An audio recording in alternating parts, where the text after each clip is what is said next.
Hello friends, BPSC के द्वारा Bihar teacher exam में बिहार स्पेशल से जितने भी क्वेश्चंस अब तक पूछे गए हैं वो सारे क्वेश्चंस हम लोग इस वीडियो में डिस्कस करने वाले हैं। तो चलिए शुरू करते हैं। पहला क्वेश्चन कह रहा है कि बिहार में बिहार जाति सर्वेक्षण 2023 द्वारा निम्नलिखित में से कौन सा तथ्य उजागर हुआ है। मतलब कि 2023 में जो बिहार में जातिगत जनगणना हुई थी उसके संबंध में कौन सा ऑप्शन सही है वो हमें छांटना है। तो चलिए देखते हैं। ऑप्शन ए में दिया है कि बिहार में उच्च जाति 15.52% है। क्या ये सही है?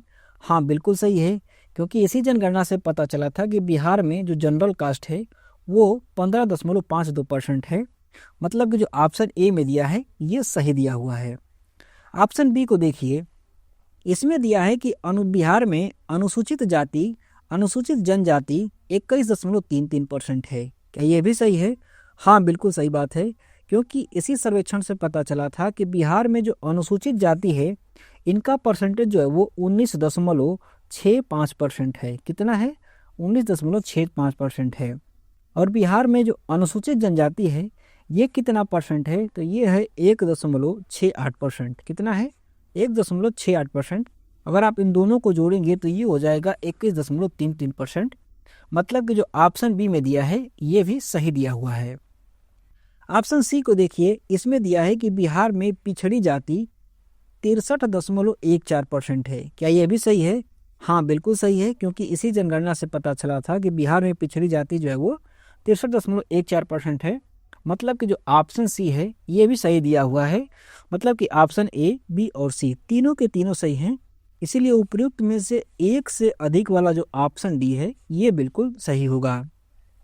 अगर हम लोग बात करें कि जो बिहार में जो जातिगत जनगणना हुई थी 2023 में, इससे और क्वेश्चन क्या क्या पूछे जा सकते हैं आने वाले एग्जाम में, तो सबसे पहले तो सवाल यही होगा कि बिहार की जनसंख्या कितनी है जो बिहार में जातिगत सर्वेक्षण हुआ था उसके अनुसार। तो इसके अनुसार बिहार की जो जनसंख्या निकल करके आई है वो आई है 13.07 करोड़। कितनी? इस सर्वेक्षण से पता चला कि बिहार की जो जनसंख्या है वो है 13.07 करोड़ बिहार की जनसंख्या। और बिहार में सबसे ज़्यादा किस धर्म के लोग रहते हैं? तो बिहार में सबसे ज़्यादा जो है वो हिंदू धर्म के लोग रहते हैं। हिंदू धर्म के लोग कितने परसेंट हैं? तो बिहार में हिंदू धर्म के लोग जो हैं वो 81.99% हैं। कितने? 81.99%। अगर मुस्लिम धर्म की बात करें कि मुस्लिम धर्म के लोग बिहार में कितने परसेंट हैं, तो बिहार में मुस्लिम जो है वो 17.7% हैं। कितने हैं? 17.7% हैं। और इसके अलावा अन्य धर्म के लोग बिहार में कितने हैं? तो अन्य धर्म के जो बिहार में लोग हैं वो हैं 0.31%। कितने हैं? 0.31%। ये तो हो गया धर्म वाइज डिवीज़न। इसके बाद कैटेगरी वाइज डिवीज़न क्या है बिहार में? तो सबसे बिहार में देखा जाए कि कैटेगरीज वाइज क्या है, तो जनरल जो है वो बिहार में जनरल जो है वो 15.52% है। कितने हैं? 15.52%। अगर पिछड़ी जाति की बात करें हम लोग, तो पिछड़ी जाति में यहाँ पर दो कैटेगरी बनाई गई है। एक तो बनाई गई है ओबीसी की और एक है ईबीसी की। तो ओबीसी में अगर आप देखें तो 27.13% लोग हैं, और जो एबीसी है इसमें जो है वो 36.01% लोग हैं। कितने हैं? 27.13% ओबीसी में और ईबीसी में 36.01% हैं। अगर एससी की बात करें हम लोग कि एससी कितने परसेंट हैं, तो एससी जो है वो 19.65% हैं। और एसटी की बात करें तो एसटी जो है वो 1.68% है बिहार में। ये सारा डाटा जो है वो बिहार के जातिगत सर्वेक्षण से निकल करके आया है। अच्छा, एक डाटा और आप ध्यान में रखिएगा कि बिहार में सबसे ज़्यादा जाति कौन सी है? तो बिहार में सबसे ज़्यादा संख्या में जो जाति है वो है यादव। कौन सी है? वो है यादव। और कितने परसेंट है? तो ये है लगभग 14%, जो कि बिहार की जनसंख्या का 14% है, और वो है यादव जाति। ये सारा डाटा जो है वो आप याद में रखिएगा अगर आपको आने वाला कोई भी एग्ज़ाम देना है बीपीएससी का। और ये जो क्वेश्चन है ये बीपीएससी का जो TRE 3 वाला हुआ था 1 से 5 तक का, इसी के एग्जाम में ये क्वेश्चन पूछा गया था। ऐसे ही हर एक क्वेश्चन की टैगलाइन भी आपको यहाँ पर देखने को मिल जाएगी। अगला क्वेश्चन कह रहा है कि मुजफ्फरपुर बम कांड में किसको फांसी की सजा दी गई थी? तो मुजफ्फरपुर में जो बम कांड हुआ उसके लिए खुदीराम बोस को फांसी की सजा दी गई थी। इसीलिए जो ऑप्शन बी है ये बिल्कुल सही होगा। अच्छा, मुजफ्फरपुर का बम कांड क्या था और कब हुआ था, अगर इसकी हम लोग बात करें तो मुजफ्फरपुर का बम कांड जो है ये हुआ था 1908 ईस्वी में। और तारीख कौन सी थी, तो ये था 30 अप्रैल का दिन। 30 अप्रैल 1908 ईस्वी को मुजफ्फरपुर में एक बम कांड हुआ था, जिसके लिए खुदीराम बोस को फांसी की सजा दी गई थी। अच्छा, इस कांड में हुआ क्या था, तो मुजफ्फरपुर में एक जज था किंग्सफोर्ड, जो कि भारतीयों के खिलाफ बहुत ही अनर्गल फैसले दे रहा था। इसीलिए हमारे दो क्रांतिकारी नेता, एक प्रफुल्ल चाकी और एक खुदीराम बोस, इन दोनों लोगों ने मिलकर के एक प्लान बनाया कि इस किंग्सफोर्ड को हम लोग जान से मार देंगे। और इसी को इम्प्लीमेंट करने के लिए इन दोनों लोगों ने प्लान बनाया कि जब ये कोर्ट से अपने घर की तरफ वापस लौट रहा होगा, तभी इसी के बग्घी पर जो है हम लोग बम फेंक करके इसको उड़ा देंगे। और इसी प्लान को इम्प्लीमेंट करने के लिए दोनों लोग जा करके शाम के समय में जा करके ये लोग रोड के किनारे जा करके छिप गए। और जब किंग्सफोर्ड की बग्घी इन लोगों के सामने आई तो इस पर इन लोगों ने बम फेंक दिया, जिससे कि बग्घी जो है वो पूरी तरीके से नष्ट हो गई। इसमें जो लोग थे वो मर गए। लेकिन बाद में पता चला कि इस बग्घी में किंग्सफोर्ड तो था ही नहीं, इसमें जो है वो दो महिलाएं थी, और दो ऐसे महिलाएं थी जो कि ऐसे जज की महिला थी जो कि भारतीयों का ही पक्ष लेता था। उसी की महिला और बेटी इसमें शामिल थी, और दोनों की मृत्यु हो गई इसमें। और इस वजह से जो प्रफुल्ल चाकी हैं इसको बर्दाश्त न कर सके, और इन्होंने जो है वो अपने आप को गोली मार करके आत्महत्या कर ली। लेकिन इसी केस में जो खुदीराम बोस है वो पकड़े गए, और इनको जो है वो फांसी की सजा दे दी गई थी। इसीलिए मुजफ्फरपुर बम कांड में फांसी की सजा किसको मिली, तो खुदीराम बोस को मिली। और आत्महत्या किसने किया था, तो आत्महत्या जो है वो प्रफुल्ल चाकी ने किया था। अगला क्वेश्चन कह रहा है कि बिहार सरकार द्वारा निम्नलिखित में से किसके लाभ के लिए मिशन दक्ष शुरू किया। तो जो मिशन दक्ष है ये बिहार सरकार ने जो कमजोर बच्चे हैं, शैक्षणिक रूप से जो कमजोर बच्चे हैं, उनको प्रोत्साहित करने के लिए बिहार सरकार ने मिशन दक्ष की शुरुआत की थी। इसीलिए जो ऑप्शन बी है ये बिल्कुल सही होगा। जो मिशन दक्ष है इसकी शुरुआत कब हुई थी, तो इसकी शुरुआत बिहार सरकार के द्वारा 2017 ईस्वी में की गई। और इसका उद्देश्य बनाया गया कि कक्षा 3 से लेकर के कक्षा 8 तक जितने भी कमजोर बच्चे हैं उनको शिक्षित किया जाए, ताकि स्कूलों में ड्रॉप आउट जो है वो कम से कम हो सके। इसीलिए बिहार सरकार के द्वारा 2017 ईस्वी में मिशन दक्ष की शुरुआत की गई थी। अगला क्वेश्चन कह रहा है कि कांग्रेस समाजवादी दल की स्थापना कब हुई थी। तो कांग्रेस समाजवादी जो दल है इसकी स्थापना मई 1934 ईस्वी में हुई थी। इसीलिए जो ऑप्शन सी है ये बिल्कुल सही होगा। अगर हम लोग बात करें कांग्रेस समाजवादी दल की, तो इसकी स्थापना जो है वो कांग्रेस के ही अंदर की गई थी। कांग्रेस के अंदर वामपंथ और समाजवाद को बढ़ावा देने के लिए कांग्रेस के अंदर जो है वो कांग्रेस समाजवादी दल की स्थापना की गई थी। और कौन सी तारीख थी जिस दिन इसकी स्थापना हुई थी, तो ये तारीख थी 17 मई की। 17 मई 1934 ईस्वी की कांग्रेस समाजवादी दल की स्थापना की गई थी।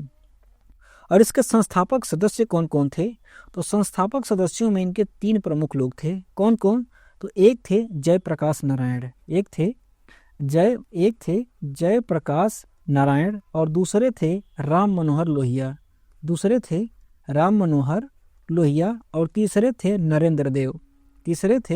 नरेंद्र देव। इन तीनों लोगों ने मिलकर के कांग्रेस समाजवादी दल की स्थापना की थी, कांग्रेस के ही अंदर। अगला क्वेश्चन कह रहा है कि 1930 ईस्वी में बिहार क्षेत्र की राजस्व वसूली में धरना प्रदर्शन के कारण कितने की कमी हुई थी। आपको अच्छे से पता होगा कि 1930 ईस्वी में गांधी जी ने नमक सत्याग्रह शुरू किया था, जिसकी वजह से पूरे देश में विरोध हो रहा था। और यहाँ बिहार में भी विरोध हुआ इस बात को लेकर के, और बिहार के लोगों ने कर देने से मना कर दिया, जिसकी वजह से जो अंग्रेज सरकार है उसके राजस्व वसूली में लगभग 30 लाख रुपए की कमी आई थी। इसीलिए जो ऑप्शन बी है ये बिल्कुल सही होगा। अगला क्वेश्चन कह रहा है कि निम्नलिखित में से कुल कितने लोग 26 जनवरी 1950 से लेकर के 2024 ईस्वी के प्रारंभ तक बिहार के मुख्यमंत्री रहे हैं। तो अगर बिहार के मुख्यमंत्रियों की बात करें तो अब तक बिहार में कुल 23 लोग जो है वो मुख्यमंत्री बन चुके हैं। इसीलिए जो ऑप्शन ए है ये बिल्कुल सही होगा। अगर बात करें हम लोग कि बिहार में पहले मुख्यमंत्री कौन बने थे, तो बिहार के पहले मुख्यमंत्री बने थे श्री कृष्ण सिंह। कौन बने थे, श्री कृष्ण सिंह बने थे। और 23वें मुख्यमंत्री कौन हैं, तो अभी वर्तमान में हमारे जो नीतीश कुमार जी हैं वो बिहार के 23वें मुख्यमंत्री हैं। कौन से नंबर के? 23वें नंबर के मुख्यमंत्री हैं। अगला क्वेश्चन कह रहा है कि पटना जिले के अंतर्गत कितने विधानसभा निर्वाचन क्षेत्र हैं? तो बिहार का जो पटना जिला है, जो राजधानी पटना है, यहाँ पर विधानसभा का निर्वाचन क्षेत्रों की संख्या जो है वो 14 है। कुल कितनी है? 14 है। इसीलिए जो ऑप्शन सी है ये बिल्कुल सही होगा। इसके अलावा अगर हम लोग बात करें कि बिहार में विधानसभा की सीटों की संख्या कितनी है, तो बिहार में कुल 243 विधानसभा की सीटों की संख्या है। इसके अलावा बिहार में विधान परिषद भी है, और बिहार में विधान परिषद जो है इसमें कितनी सीटें हैं? तो इसमें कुल 75 सीटें हैं। इसके अलावा बिहार में लोकसभा की कितनी सीटें हैं? तो बिहार में कुल लोकसभा की सीटें जो है वो 40 हैं। कितनी हैं? 40 हैं। इन आंकड़ों को आप अच्छे से ध्यान में रखिएगा। अगर बात करें कि पटना में लोकसभा की सीटें कितनी हैं, तो पटना में कुल 2 लोकसभा की सीटें हैं। कितनी हैं? 2 लोकसभा की सीटें हैं, और विधानसभा की कुल 14 सीटें हैं पटना में। अगला क्वेश्चन कह रहा है कि बिहार के किस जिले में धान का उत्पादन सर्वाधिक होता है? तो बिहार में सबसे ज़्यादा धान का उत्पादन जो है वो रोहतास जिले में होता है। कहाँ पर? रोहतास जिले में। इसीलिए जो ऑप्शन बी है ये बिल्कुल सही होगा। अच्छा, ये तो बात हो गई धान की कि धान बिहार में किस जिले में सबसे ज़्यादा होता है। अगर बात करें हम लोग कि गेहूं का सबसे ज़्यादा उत्पादन बिहार के किस जिले में होता है, तो बिहार में गेहूं जो है ये भी रोहतास जिले में ही सबसे ज़्यादा होता है। कहाँ पर? रोहतास जिले में ही। धान और गेहूं दोनों के दोनों रोहतास में ही सबसे ज़्यादा उत्पादन होता है। इसके बाद आपसे पूछ लेता है एग्जामिनर कि मक्का जो है वो मक्का बिहार के किस जिले में सबसे ज़्यादा होता है? तो मक्का जो है वो मुजफ्फरपुर में सबसे ज़्यादा होता है। कहाँ पर? मुजफ्फरपुर जो जिला है बिहार का, यहाँ पर मक्का सबसे ज़्यादा होता है। इसके अलावा मुजफ्फरपुर की लीची भी बहुत प्रचलित है। मुजफ्फरपुर की लीची जो है ये भी बहुत ही फेमस है, इसको आप ध्यान में रखिएगा। इसके अलावा आपसे पूछ लेगा कि बिहार में रेशम उद्योग है वो बिहार के किस जिले में है? तो बिहार का जो भागलपुर जिला है, यहाँ पर रेशम उद्योग है, इसको आप ध्यान में रखिएगा। आपसे एग्जाम में पूछेगा कि बिहार में सोना सबसे ज़्यादा कहाँ निकलता है? तो बिहार में सोना जो है वो जमुई से निकलता है। कहाँ से? बिहार में सोना जो है वो जमुई से निकलता है। आपसे एग्जामिनर पूछेगा कि बिहार में गन्ना किस जिले में सबसे ज़्यादा होता है? तो अगर हम लोग गन्ना की बात करें तो बिहार में गन्ना जो है वो पश्चिमी चंपारण में सबसे ज़्यादा होता है। कहाँ पर? जो पश्चिमी चंपारण है यहाँ पर गन्ना जो है वो सबसे ज़्यादा होता है। तो ये कुछ पॉइंट है जिन्हें कि आपको ध्यान में रखना होगा अगर आप आने वाले बीपीएससी का कोई भी एग्ज़ाम देना जा रहे हैं। तो अगला क्वेश्चन कह रहा है कि बिहार के किस जिले में गेहूं का उत्पादन सर्वाधिक होता है? तो अभी अभी हम लोगों ने देखा कि गेहूं का उत्पादन सबसे ज़्यादा कहाँ पर होता है? रोहतास में होता है। और इसी रोहतास में जो है वो धान का भी सबसे ज़्यादा उत्पादन होता है। इसीलिए जो ऑप्शन बी है ये बिल्कुल सही होगा। इसके अलावा भी आप ध्यान में रखिएगा कि बिहार में कौन कौन सी चीज़ें कहाँ पर ज़्यादा महत्वपूर्ण हैं। जैसे कि गन्ना पूछे तो गन्ना कहाँ पर सबसे ज़्यादा होता है? चंपारण में, पश्चिमी जो चंपारण है यहाँ पर होता है। पूछ ले कि रेशम उद्योग कहाँ पर है? तो भागलपुर में रेशम उद्योग है। आपसे पूछ ले कि बिहार में रिफाइनरी कहाँ है, पेट्रोल की रिफाइनरी कहाँ है बिहार में? तो बिहार का जो बेगूसराय जिला है यहाँ पर रिफाइनरी है, इसको भी आप ध्यान में रखिएगा। अगला क्वेश्चन कह रहा है कि बिहार के किस जिले में चीनी का उत्पादन सर्वाधिक होता है? तो बिहार में चीनी का उत्पादन पूछे या गन्ने का, दोनों एक ही बात है। गन्ने का उत्पादन जो है वो बिहार में सबसे ज़्यादा पश्चिमी चंपारण में होता है। कहाँ पर?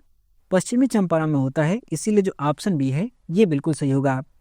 दूसरे नंबर पर कौन सा जिला है? तो दूसरे नंबर पर है पूर्वी चंपारण।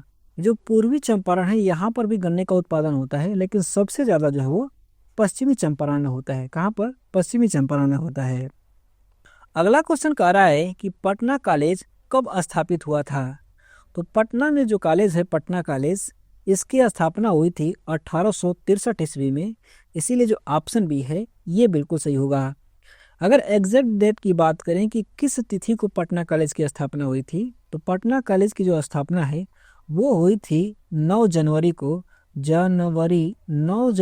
1863 ईस्वी को। कब हुई थी? 9 जनवरी 1863 ईस्वी को पटना कॉलेज की स्थापना हुई थी। अगला क्वेश्चन कह रहा है कि इनमें से कौन एक अहरार आंदोलन से संबंधित नहीं थे? अर्थात जो 19वीं सदी में अहरार आंदोलन चला था उससे कौन संबंधित नहीं थे, दिए हुए ऑप्शनों में से वो हमें छांटना है। तो चलिए देखते हैं ऑप्शन ए में दिया है मौलाना मजहरूल हक। जो मौलाना मजहरूल हक हैं ये तो आरआर आंदोलन के नेता ही थे, मतलब कि इनका संबंध जो है वो आरआर आंदोलन से है। इसीलिए जो ऑप्शन ए है ये कैसा है, तो ये सही दिया हुआ है। ऑप्शन बी को देखिए, इसमें दिया है मौलाना जफर अली खान। जो मौलाना जफर अली खान है ये भी आरआर आंदोलन के ही नेता थे, अर्थात जो जफर खान है ये भी आरआर आंदोलन से संबंधित हैं। इसलिए जो ऑप्शन बी है ये भी सही दिया हुआ है। ऑप्शन सी को देखिए, इसमें दिया है मौलाना अल्ताफ हुसैन हाली। जो अल्ताफ हुसैन हाली हैं ये कोई नेता नहीं बल्कि ये जो है एक उर्दू शायर थे। ये जो है वो उर्दू कवि थे, उर्दू कवि कहिए, उर्दू शायर कहिए, या उर्दू लेखक कहिए, ये वो थे। और इनकी एक बहुत ही महत्वपूर्ण रचना है जो कि एग्जाम में बार बार पूछी जाती है, और वो है मदीना। जो मदीना है ये किसके द्वारा लिखी गई है, तो ये लिखी गई है अल्ताफ हुसैन हाली के द्वारा। और इनका जो है वो आरआर आंदोलन से कोई लेना देना नहीं था, मतलब जो ऑप्शन सी में दिया है ये गलत दिया हुआ है। अर्थात ऑप्शन ए और ऑप्शन बी ये दोनों के दोनों सही हैं। इसीलिए उपयुक्त में से एक से अधिक वाला जो ऑप्शन डी है ये बिल्कुल सही हो जाएगा। अगला क्वेश्चन कह रहा है कि 1832-33 के मध्य कोल विद्रोह का नेतृत्व किसके द्वारा किया गया था। तो हमारे देश के झारखंड वाले क्षेत्र में 1832-33 ईस्वी में जो कोल विद्रोह हुआ था इसका नेतृत्व किसने किया था, तो इसका नेतृत्व जो है वो बुद्धो भगत के द्वारा किया गया था। किसके द्वारा, जो बुद्धो भगत हैं इनके द्वारा इसका नेतृत्व किया गया था। और बुद्धो भगत का नाम किसी भी ऑप्शन में नहीं दिया हुआ है, इसीलिए उपयुक्त में से कोई नहीं वाला जो ऑप्शन ए है ये बिल्कुल सही होगा। अगर हम लोग बात करें कि जो कोल विद्रोह है ये किस कारण हुआ था, तो अंग्रेज जो है वो आदिवासियों का जमीन हड़पने का प्रयास कर रहे थे। उनकी जमीन ले करके जमींदारों को दे रहे थे और जमींदारों से कर वसूलने का काम करवा रहे थे। इसीलिए झारखंड वाले क्षेत्र में बुद्धो भगत के नेतृत्व में कोल जनजाति है उसके द्वारा जो है वो 1832-33 ईस्वी में कोल विद्रोह किया गया था। अगला क्वेश्चन कह रहा है कि किस वर्ष बिहार को बंगाल से अलग किया गया था। तो बिहार राज्य को बंगाल से अलग किया गया था 1912 ईस्वी में। कब, 1912 ईस्वी में।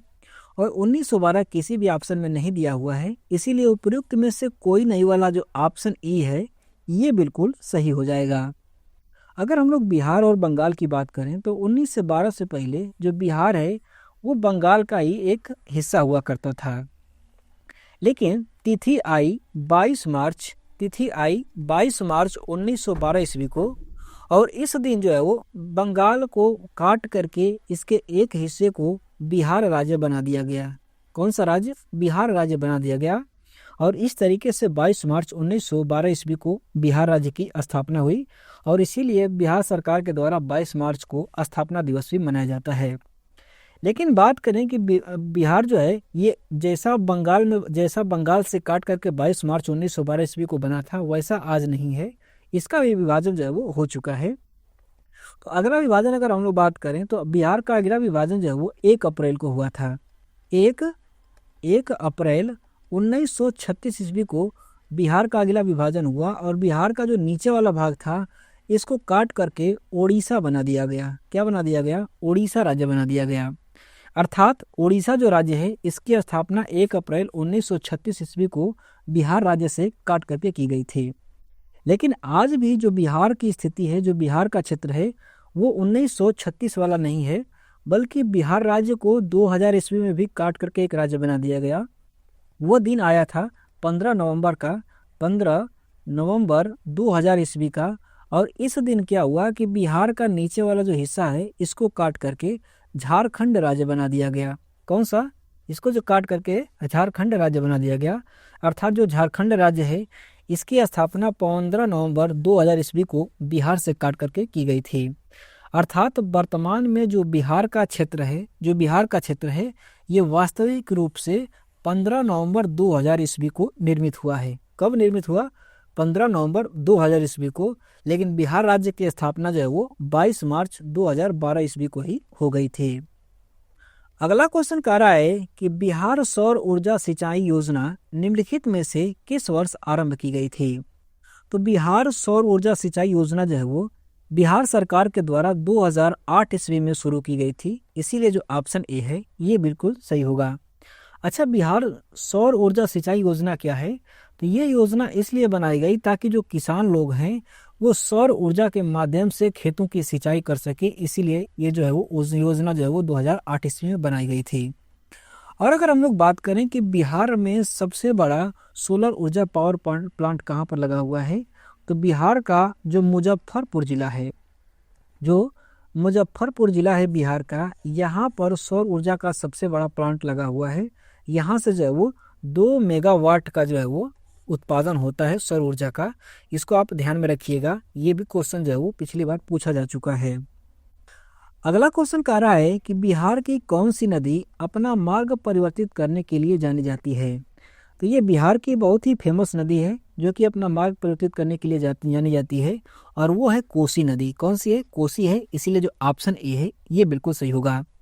ये जो कोसी नदी है ये गंगा की एक सहायक नदी है। किसकी है? गंगा की सहायक नदी है, जो कि गंगा में बाईं तरफ से आकर के मिलती है। और ये निकलती कहाँ से है?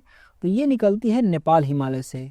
जो नेपाल का काठमांडू क्षेत्र है, जो नेपाल का काठमांडू है, उसी के पास से ये निकलती है कोसी नदी, और ये आ करके सुपौल के पास में, बिहार में सुपौल के पास में आकर के ये गंगा से मिल जाती है, और ये गंगा की एक सहायक नदी है। अगला क्वेश्चन कह रहा है कि बिहार में 1857 की क्रांति को किसने नेतृत्व दिया था? तो जब हमारे देश में 1857 की क्रांति हुई तो उस समय बिहार से क्रांति करने वाले जो व्यक्ति थे वो थे कुंवर सिंह। कौन थे? कुंवर सिंह थे, इसीलिए जो ऑप्शन ए है ये बिल्कुल सही होगा। अगर बिहार में बात करें कि बिहार में कहाँ से कुंवर सिंह ने क्रांति की थी, तो बिहार का जो जगदीशपुर है, कौन सा? जो जगदीशपुर है बिहार का, यहीं के जमींदार थे कुंवर सिंह, और इन्होंने अपने गांव से ही जो है वो 1857 की क्रांति की शुरुआत की थी।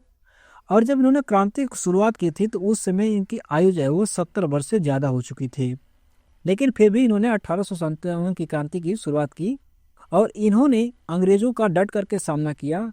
और 23 जुलाई और जो है इन्होंने 23 जुलाई 1858 ईस्वी को अंग्रेज़ों के साथ अपने गांव के पास में ही युद्ध किया था। और अंग्रेज़ों की तरफ से कौन था? तो अंग्रेज़ों की तरफ से इसमें ले ग्रांड था। ले ग्रांड और कुंवर सिंह के बीच में 1857 ईस्वी में 23 जुलाई को अपने गांव के पास में ज़बरदस्त युद्ध हुआ, जिसमें कि कुंवर सिंह जो है वो घायल हो गए थे। और घायल होने की वजह से ये जो है वो 26 जुलाई 1858 को इनकी मृत्यु हो गई थी। और इनकी मृत्यु के बाद इनके जो भाई थे अमर सिंह, इनके भाई जो अमर सिंह थे, इन्होंने 1857 की क्रांति का नेतृत्व किया था। अगला क्वेश्चन कह रहा है कि किस वर्ष बाबू कुंवर सिंह का देहांत हुआ था? तो हमारे देश में जब 1857 की क्रांति हुई तो उस समय बिहार से बाबू कुंवर सिंह ने विद्रोह किया था, और इसी विद्रोह में घायल होने के कारण इनकी मृत्यु जो है वो 26 जुलाई 1858 ईस्वी को हो गई थी। इसीलिए जो ऑप्शन बी में दिया है 1858, ये बिल्कुल सही होगा। अगला क्वेश्चन कह रहा है कि बिहार में 1857 की क्रांति के दौरान पटना, आरा और शाहाबाद जिले में किसने नेतृत्व प्रदान किया था? तो अगर हम लोग बात करें बिहार वाले क्षेत्र की, तो बिहार वाले क्षेत्र में 1857 की क्रांति का नेतृत्व जो है वो कुंवर सिंह के द्वारा किया गया था, इसीलिए जो ऑप्शन सी है ये बिल्कुल सही होगा। अच्छा, यहाँ पर कुछ लोग जो है वो कंफ्यूज हो जाएंगे यहाँ पर पटना को देख करके कि पटना से जो है वो क्रांति जो है वो पीर अली के द्वारा की गई थी। किसके द्वारा? पीर अली के द्वारा। लेकिन एक बात आप ध्यान में रखिएगा कि जब वो पटना पूछे एग्जामिनर कि पटना से किसने विद्रोह किया था, तो पटना से जब पूछे तो पीर अली ने किया था। लेकिन अगर बिहार से पूछे तो बिहार के समूचे बिहार में जितना भी विद्रोह हुआ था 1857 की क्रांति में, उस पर सारा का सारा प्रभाव जो है वो कुंवर सिंह का था। पीर अली का सिर्फ और सिर्फ पटना में था। अगर पीर अली की बात करें हम लोग, तो पीर अली जो थे वो यूपी के आजमगढ़ के निवासी थे, और इनका जो है वो पटना में दुकान थी कापी किताब की। पटना में जो गुरहट्टा मोहल्ला है वहीं पर इनकी कापी किताब की दुकान थी, और इन्होंने यहीं पर जो है वो विद्रोह किया था अंग्रेजों के खिलाफ, और अंग्रेजों के द्वारा इनको पकड़ करके फांसी की सजा दे दी गई थी। अगला क्वेश्चन कह रहा है कि बिहार के किस वामपंथी नेता ने बिहार प्रांतीय किसान सभा को लोकप्रिय बनाया था? नाम बताइए। तो जो बिहार प्रांतीय किसान सभा थी, इसको लोकप्रिय बनाने का काम किसने किया था? तो ये जो नाम दिए गए हैं इनमें से कार्यानंद शर्मा जो हैं इन्होंने बहुत ही ख्याति प्राप्त कराई थी बिहार प्रांतीय सभा को, इसीलिए जो ऑप्शन बी है ये बिल्कुल सही होगा। अगर हम लोग बिहार प्रांतीय किसान सभा की बात करें तो इसकी स्थापना कब हुई, तो इसकी स्थापना जो है वो 4 मार्च को हुई थी। 4 मार्च 1928 ईस्वी को बिहार प्रांतीय किसान सभा की स्थापना हुई थी। और इसके संस्थापक कौन थे, तो इसके संस्थापक थे स्वामी सहजानंद सरस्वती। जो स्वामी सहजानंद सरस्वती हैं इसके संस्थापक हैं, और यही जो है वो इस प्रांतीय किसान सभा की पहले अध्यक्ष भी बने थे। अगर हम बात करें कि इसका सचिव कौन बना था पहला वाला, तो इसका सचिव जो है वो श्री कृष्ण सिंह बने थे। कौन बने थे? श्री कृष्ण सिंह, जो बिहार के पहले मुख्यमंत्री थे, वही इस बिहार प्रांतीय किसान सभा के पहले सचिव बने थे। और इस बिहार प्रांतीय किसान सभा को कुछ लोगों के द्वारा ख्याति प्राप्त हुई, क्योंकि ये लोग जुड़े और इसका प्रचार प्रसार किया। इसमें से एक थे कार्यानंद शर्मा, इसके अलावा इसमें पंचानंद शर्मा भी थे, इसमें पंचानंद शर्मा थे। इसके अलावा राहुल संकृतायन भी इसमें थे। जो राहुल संकृतायन थे इन्होंने भी इसके बहुत ही प्रचार प्रसार के लिए काम किया था। तो इन तीनों लोगों का आप नाम ध्यान में रखिएगा, एक तो कार्यानंद शर्मा, एक पंचानंद शर्मा और एक राहुल संकीर्तन। इन तीनों के तीनों लोगों ने इसका प्रचार प्रसार किया था। इसकी स्थापना स्वामी सहजानंद सरस्वती के द्वारा की गई। इसके सचिव बने थे श्री कृष्ण सिंह और इसके अध्यक्ष बने थे स्वामी सहजानंद सरस्वती। अगला क्वेश्चन कह रहा है कि भारत सरकार अधिनियम 1935 के तहत बिहार विधान परिषद के प्रथम निर्वाचित सभापति कौन थे। अर्थात अंग्रेजों के द्वारा जो 1935 ईस्वी में भारत सरकार अधिनियम लेकर के आया गया था, इसमें यह प्रावधान किया गया कि प्रांतों के जो प्रांत हैं उनका एक विधान परिषद होगा, और जो विधान परिषद है वो वायसराय को सलाह देगी कि उस क्षेत्र का प्रशासन जो है वो कैसे चलाया जाना है। और इसी कड़ी में जब 1935 में आया तो 1936 ईस्वी में बिहार में विधान परिषद का गठन किया गया, और इसके पहले निर्वाचित सभापति बने थे राय बहादुर सतीश चंद्र। कौन बने थे? राय बहादुर सतीश चंद्र बने। इसीलिए जो ऑप्शन बी है ये बिल्कुल सही होगा। अच्छा, ये जो बिहार में विधान परिषद बनी थी इसमें सदस्यों की संख्या कितनी थी? इसमें कुल सदस्यों की संख्या जो है वो 29 थी। कितनी थी? 29 सदस्य थे, जिसमें कि राय बहादुर सतीश चंद्र इसके सभापति निर्वाचित हुए थे। अगला क्वेश्चन कह रहा है कि बिहार दिवस किस उपलक्ष्य में मनाया जाता है। जो बिहार दिवस है वो बंगाल प्रेसिडेंसी से बिहार को अलग किए जाने के उपलक्ष्य में मनाया जाता है 22 मार्च के दिन। इसीलिए जो ऑप्शन ए है ये बिल्कुल सही होगा। अगर हम लोग बात करें कि बिहार को बंगाल से किस तिथि को अलग किया गया था, तो ये तिथि थी 22 मार्च 1912 ईस्वी, जब बिहार को बंगाल से अलग किया गया था। लेकिन बिहार का वर्तमान में जो क्षेत्र है इसका निर्माण कब हुआ था? तो इसका निर्माण हुआ था 15 नवंबर 2000 ईस्वी को, क्योंकि 15 नवंबर 2000 ईस्वी को बिहार से काट करके झारखंड को अलग राज्य बनाया गया था, और उसके बाद से आज का जो वर्तमान राज्य है बिहार का उसका क्षेत्रफल निर्धारित हुआ है। अगला क्वेश्चन कह रहा है कि कांग्रेस सोशलिस्ट पार्टी का गठन किस वर्ष हुआ था। तो जो कांग्रेस सोशलिस्ट पार्टी है इसका गठन 1934 ईस्वी में किया गया था। इसीलिए जो ऑप्शन बी है ये बिल्कुल सही होगा। अगर हम लोग बात करें एग्जैक्ट डेट की कि कौन सी तिथि थी जिस दिन कांग्रेस सोशलिस्ट पार्टी का गठन हुआ, तो ये तिथि थी 17 मई की। 17 मई 1934 ईस्वी को कांग्रेस सोशलिस्ट पार्टी का गठन किया गया था। और ये गठन क्यों किया गया? तो इसका गठन जो है वो कांग्रेस के अंदर वामपंथ और समाजवाद को बढ़ावा देने के लिए कांग्रेस सोशलिस्ट पार्टी का गठन किया गया था कांग्रेस के ही अंदर। और इस बात का निर्णय कांग्रेस के किस अधिवेशन में लिया गया था?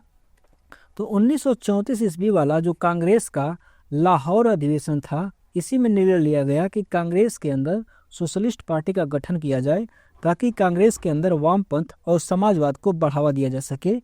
इसीलिए 17 मई 1934 ईस्वी को कांग्रेस सोशलिस्ट पार्टी का गठन किया गया था।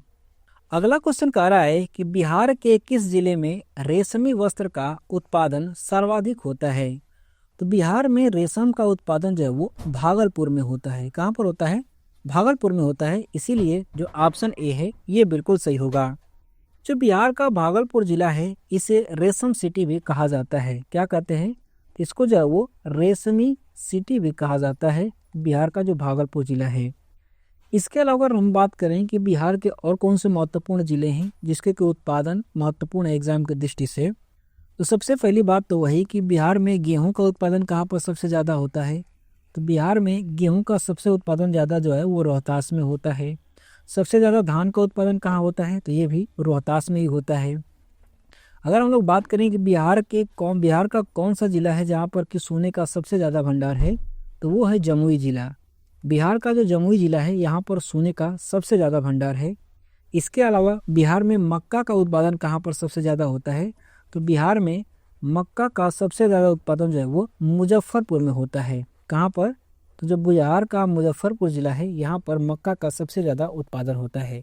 इसके अलावा बिहार में चीनी का उत्पादन सबसे ज़्यादा कहाँ पर होता है, तो बिहार का जो पश्चिमी चंपारण जिला है यहाँ पर चीनी का उत्पादन सबसे ज़्यादा होता है।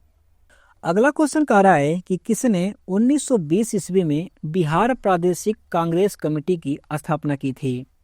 तो बिहार प्रादेशिक कांग्रेस कमेटी की जो स्थापना है ये डॉक्टर राजेंद्र प्रसाद जी के द्वारा की गई थी, इसीलिए जो ऑप्शन बी है ये बिल्कुल सही होगा। अच्छा, ये जो बिहार प्रादेशिक कांग्रेस कमेटी है इसकी स्थापना क्यों की गई थी, तो आपको अच्छे से पता है कि हमारे राष्ट्रीय स्तर पर कांग्रेस कमेटी थी, उसी को बिहार वाले क्षेत्रों में मजबूत करने के लिए डॉक्टर राजेंद्र प्रसाद जी के द्वारा बिहार प्रादेशिक कांग्रेस कमेटी की स्थापना की गई थी। और इसके पहले अध्यक्ष कौन बने थे, तो इसके पहले अध्यक्ष जो हैं वो बने थे मजहरूल हक। कौन बने थे, तो वो बने थे मजहरूल हक, इसके पहले अध्यक्ष बने थे। और इसके बाद दूसरे नंबर पर फिर राजेंद्र प्रसाद जो हैं वो इसके अध्यक्ष बने थे। अगला क्वेश्चन कह रहा है कि 1936 ईस्वी में अखिल भारतीय किसान सभा की स्थापना बिहार में किसके नेतृत्व में हुई थी। जो अखिल भारतीय किसान सभा है इसकी स्थापना स्वामी सहजानंद सरस्वती के नेतृत्व में की गई थी, इसीलिए जो ऑप्शन बी है ये बिल्कुल सही होगा। अगर हम लोग बात करें कि अखिल भारतीय किसान सभा की स्थापना क्यों की गई थी, तो इसकी स्थापना करने के पीछे ये कारण था कि कांग्रेस जो है वो चाहती थी कि किसानों को जमींदारी प्रथा, कर प्रणाली और जो अंग्रेजों की शोषणकारी व्यवस्था है उससे मुक्त कराया जा सके। इसीलिए कांग्रेस ने जो है वो अलग से एक संस्थान बनाया जिसका नाम अखिल भारतीय किसान सभा रखा गया।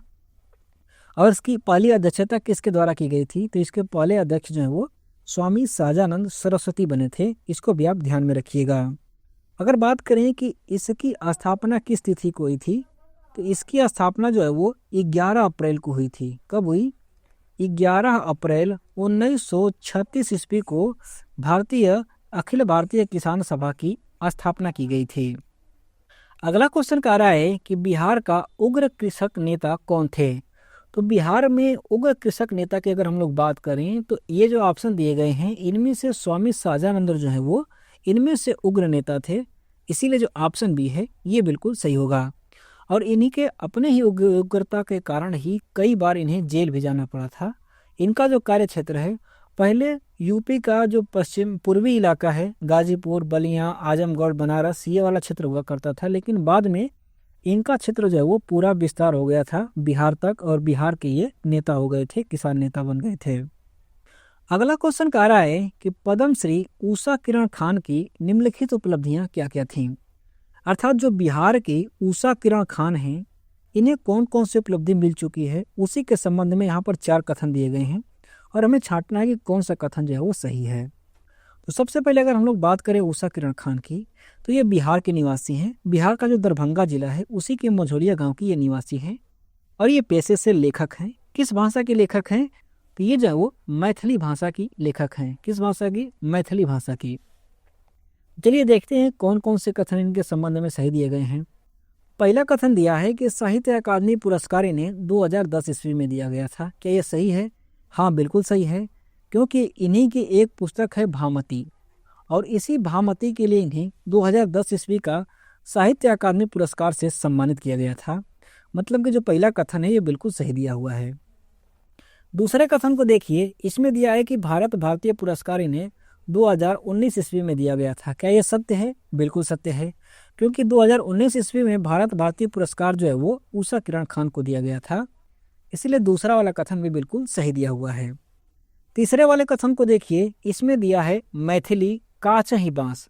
जो काचही बाँस रचना है, ये क्या इनकी मैथिली भाषा की रचना है? तो बिल्कुल सही बात है, उषा किरण खान की रचना है काचही बाँस, और ये जो है वो मैथिली भाषा में है, मतलब कि ये भी बिल्कुल सही दिया हुआ है। इसके बाद चौथा वाला कथन देखिए, इसमें दिया है हिंदी अनुत्तरी प्रश्न। तो जो अनुत्तरी प्रश्न है, क्या ये हिंदी भाषा की इनकी रचना है?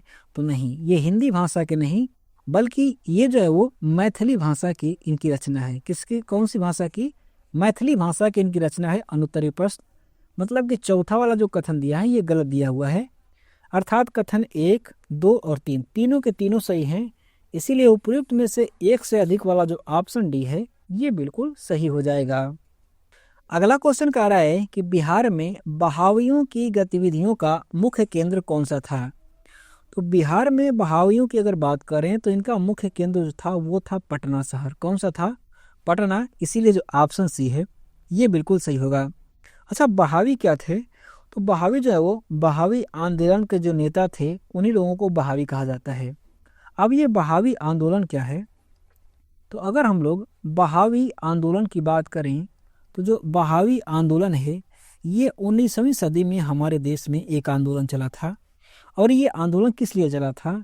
तो इस्लाम जो धर्म है उसमें सुधार करने के लिए और राजनीतिक स्वतंत्रता के लिए, अंग्रेजों से लड़ने के लिए ये आंदोलन जो है वो चलाया गया था। और इसके नेता कौन थे? तो इसके नेता की अगर हम लोग बात करें तो सैयद अहमद जो बरेलवी हैं, सैयद अहमद बरेलवी इसके प्रमुख नेता थे जिन्होंने कि इस आंदोलन को लीड किया था। लेकिन बाद में इसका केंद्र जो है वो, पहले तो इसका केंद्र जो है वो पेशावर में हुआ करता था, लेकिन बाद में इसका प्रमुख केंद्र जो है वो पटना बन गया और पटना से ये जो है वो संचालित होने लगा। और पटना में यहाँ पर दो लोग जो हैं वो इसके प्रमुख नेता बने, और दोनों लोगों में से एक थे मोहम्मद हुसैन खान। कौन थे? मोहम्मद हुसैन खान। और दूसरे की बात करें तो दूसरे थे बैजुल हक। कौन थे? दूसरे थे बैजुल हक।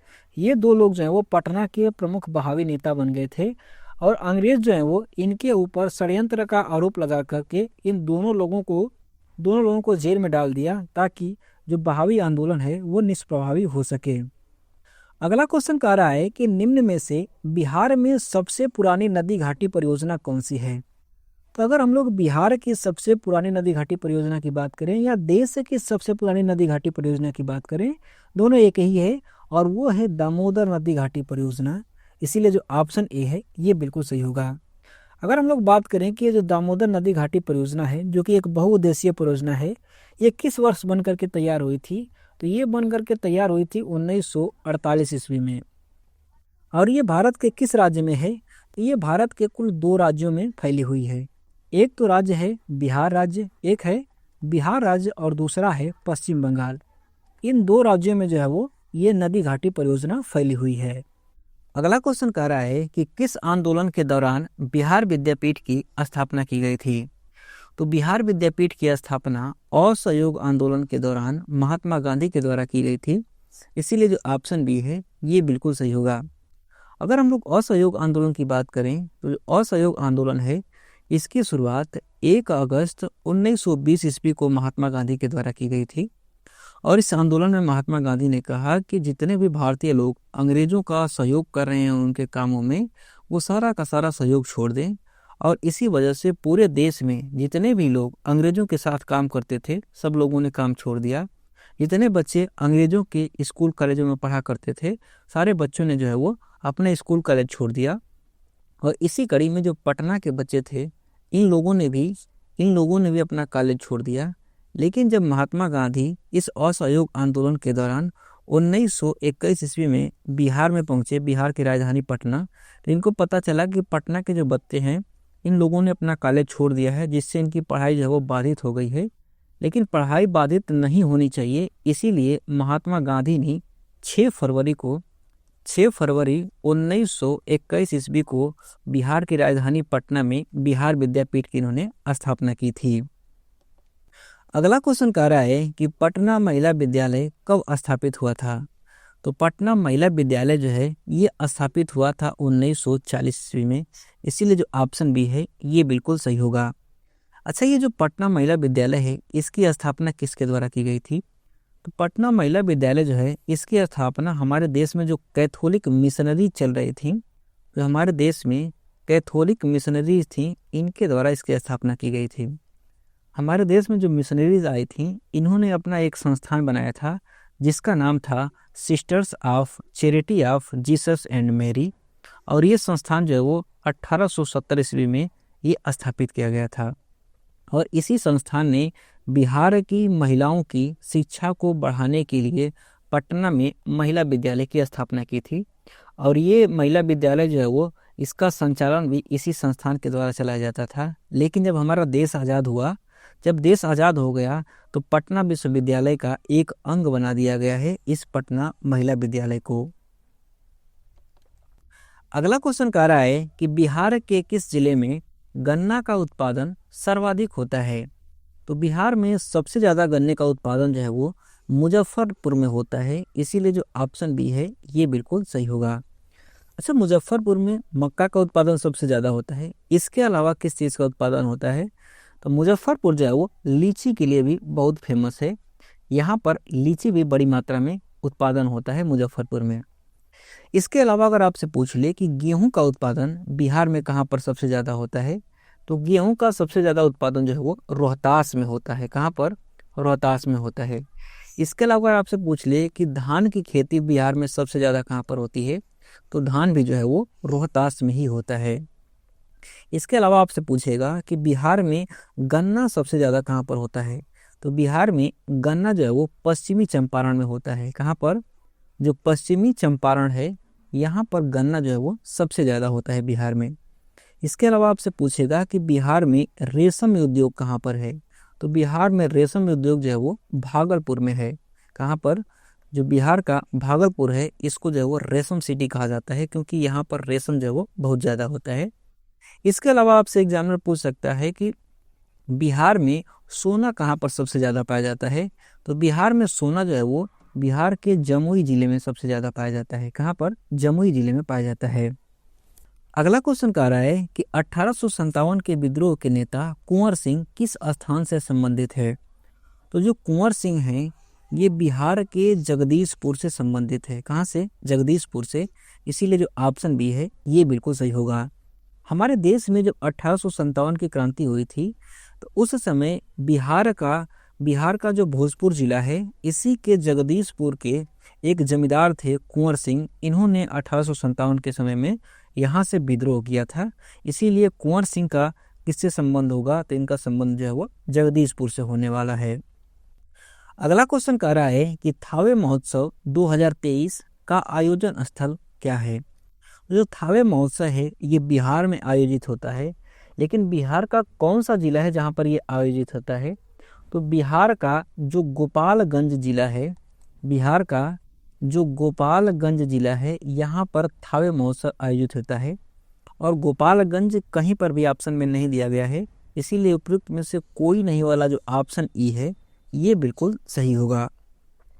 अगर हम लोग थावे महोत्सव की बात करें तो इसकी शुरुआत जो है वो 2012 ईस्वी में बिहार सरकार के द्वारा की गई थी।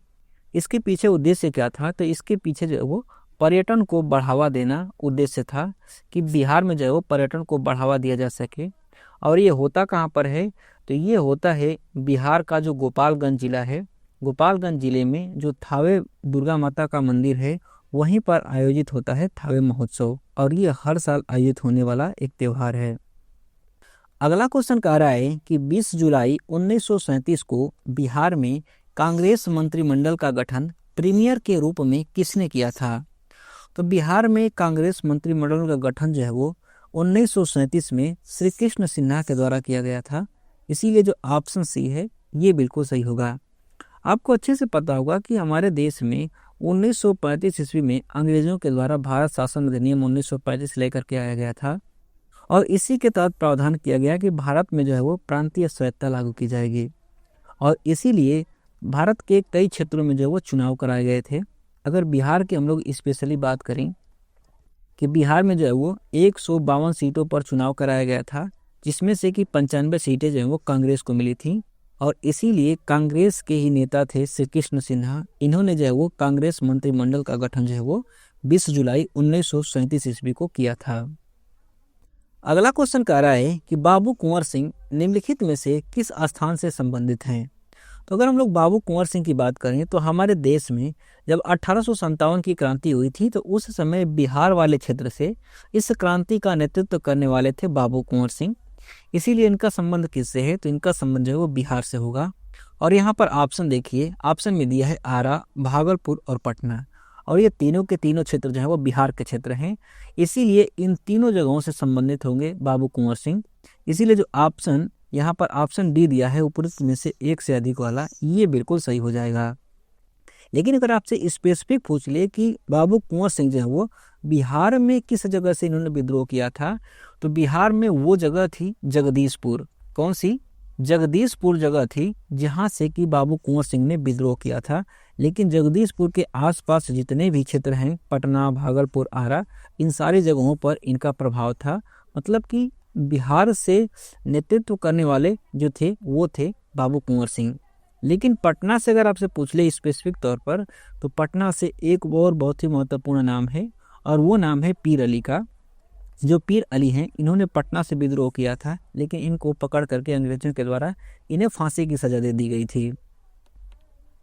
अगला क्वेश्चन कह रहा है कि बराबर की पहाड़ियां निम्नलिखित में से बिहार के किस शहर के समीप हैं।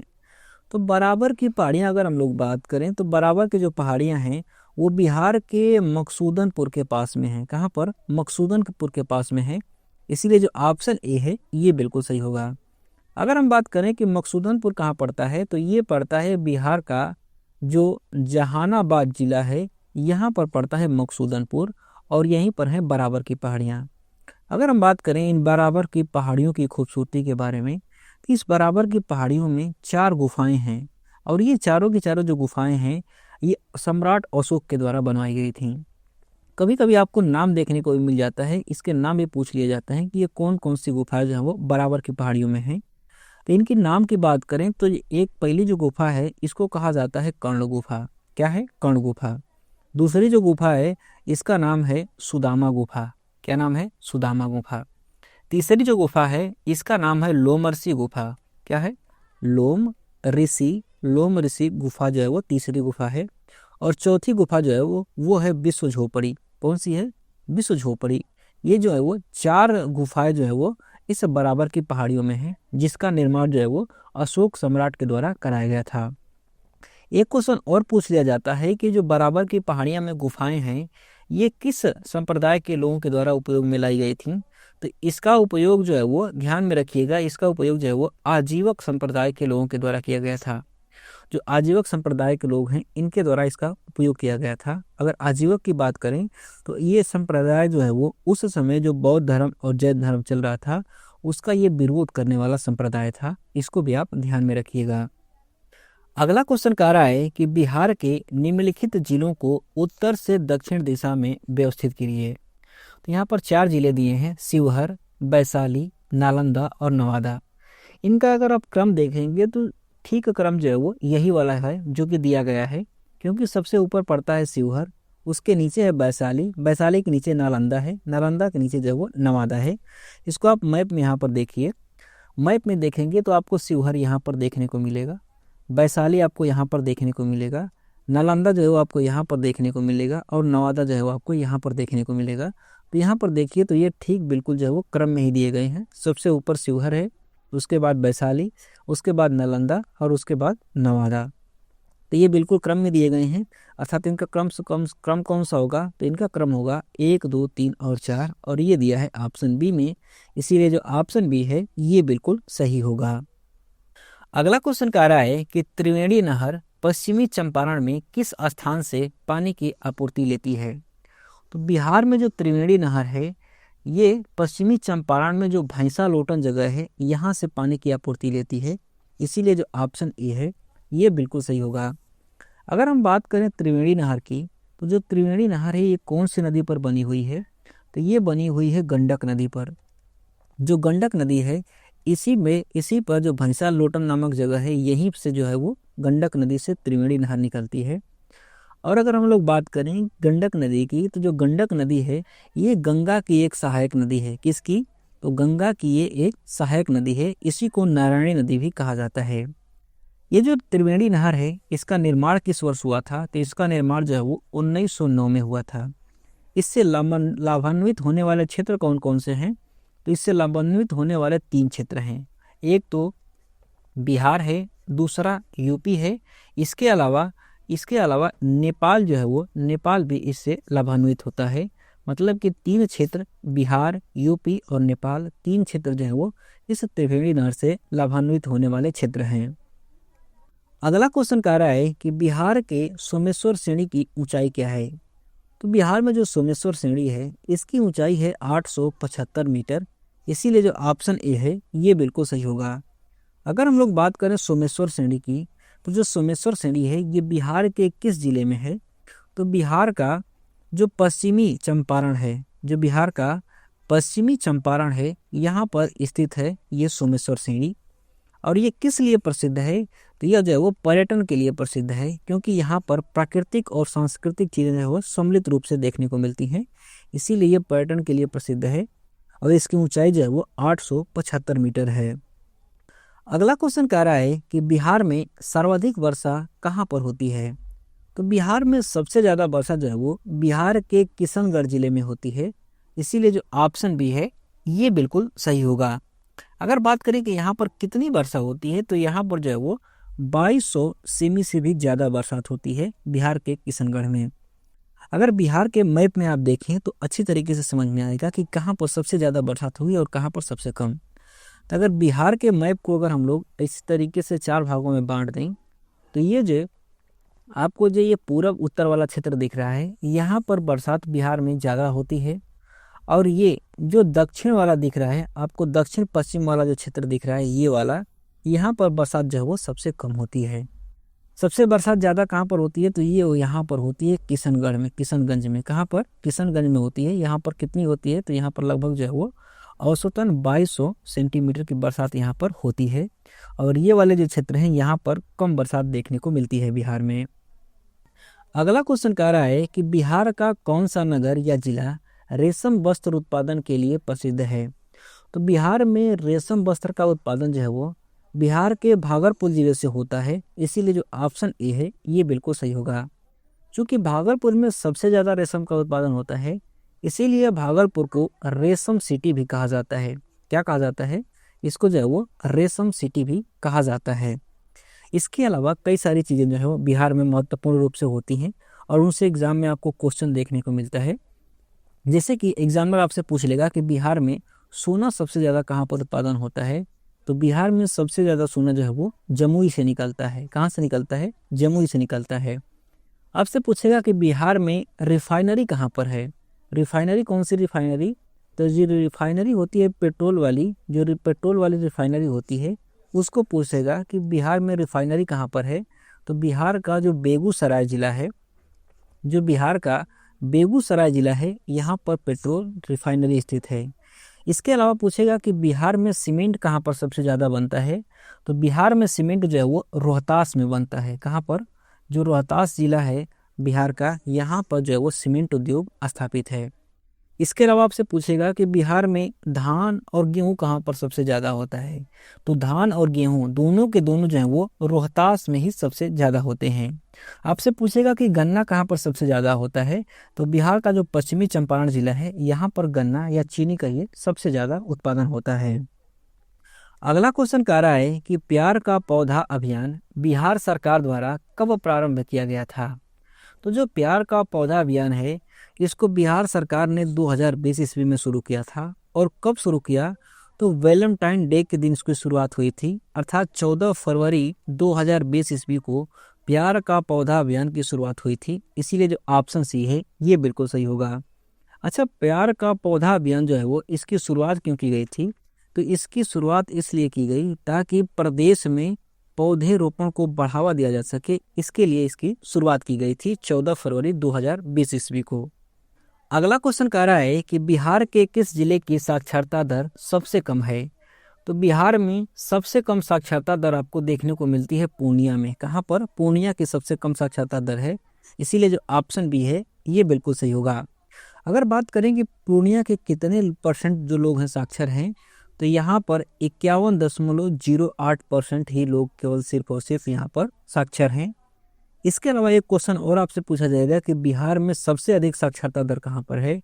तो बिहार में सबसे अधिक साक्षरता दर जो है वो है रोहतास में। कहाँ पर है? तो वो है रोहतास में। रोहतास की कितनी साक्षरता दर है? तो यहाँ पर 73.37% की साक्षरता दर है। अगर आपसे पूछे कि भारत में सबसे ज़्यादा साक्षरता कहाँ पर है, तो भारत में सबसे ज़्यादा साक्षरता जो है वो केरल में है। अगर आपसे पूछे कि भारत में सबसे कम साक्षरता कहाँ पर है, तो भारत में सबसे कम साक्षरता जो है वो बिहार में है। कहाँ पर है? बिहार में है। यहाँ पर और बिहार में कहाँ पर सबसे कम है? तो बिहार में सबसे कम पूर्णिया में है, 51.08%। अगला क्वेश्चन कह रहा है कि बिहार में 1857 की क्रांति के दौरान पटना, आरा और शाहाबाद जिले में किसने नेतृत्व प्रदान किया था? तो हमारे देश में जब 1857 की क्रांति हुई थी, उस समय बिहार वाले क्षेत्र से कुंवर सिंह के द्वारा इस क्रांति का नेतृत्व किया गया था, इसीलिए जो ऑप्शन सी है ये बिल्कुल सही होगा। अगर आपसे स्पेसिफिक पूछ ले कि पटना से किसने विद्रोह किया था, तो पटना से विद्रोह करने वाले पीर अली थे। कौन थे? पीर अली थे। अगर आपसे पूछ ले कि कुंवर सिंह जो है वो बिहार में किस जगह से इन्होंने विद्रोह की शुरुआत की थी, तो इन्होंने अपने गांव से शुरुआत की थी। इनका जो गांव था वो था शाहाबाद जिले का जगदीशपुर। कौन सा? तो वो था जगदीशपुर, और यहीं से इन्होंने क्रांति की शुरुआत की थी। अगला क्वेश्चन कह रहा है कि पटना कॉलेज कब स्थापित हुआ था? तो पटना में जो पटना कॉलेज है इसकी स्थापना 1863 ईस्वी में की गई थी, इसीलिए जो ऑप्शन सी है ये बिल्कुल सही होगा। अगला क्वेश्चन कह रहा है कि जुब्बा साहनी बिहार के किस जिले से संबंध रखते थे जो स्वतंत्रता संग्राम सेनानी के रूप में ख्याति प्राप्त थे? तो अगर हम लोग जुब्बा साहनी की बात करें तो यह एक हमारे स्वतंत्रता सेनानी थे, और ये जो है वो बिहार के मुजफ्फरपुर जिले के निवासी थे, इसीलिए जो ऑप्शन ए है ये बिल्कुल सही होगा। अगला क्वेश्चन कह रहा है कि भारत छोड़ो आंदोलन के समय बिहार का कौन सा दल सक्रिय था? तो हमारे देश में जब 1942 ईस्वी में भारत छोड़ो आंदोलन शुरू हुआ, तो उस समय बिहार में सियाराम दल जो है ये सक्रिय रूप से काम कर रहा था, इसीलिए जो ऑप्शन ए है ये बिल्कुल सही होगा।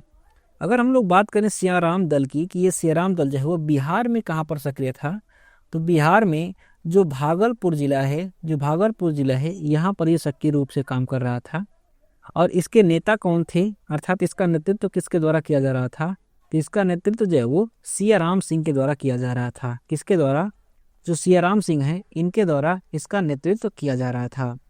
अगर बात करें कि ये जो सियाराम दल है ये काम क्या कर रहा था, तो ये सियाराम जो दल है वो स्वतंत्रता सेनानियों को सहयोग करने का काम करता था। ये शस्त्रों को इकट्ठा करने का काम करता था, ये जो है वो धन इकट्ठा करने का काम करता था, और शस्त्र चलाने का प्रशिक्षण देने का काम करता था ये सियाराम दल, जो कि बिहार के भागलपुर में 1942 ईस्वी के भारत छोड़ो आंदोलन के समय में सक्रिय रूप से काम कर रहा था। अगला क्वेश्चन कह रहा है कि बिहार का गांधी के रूप में कौन जाने जाते हैं?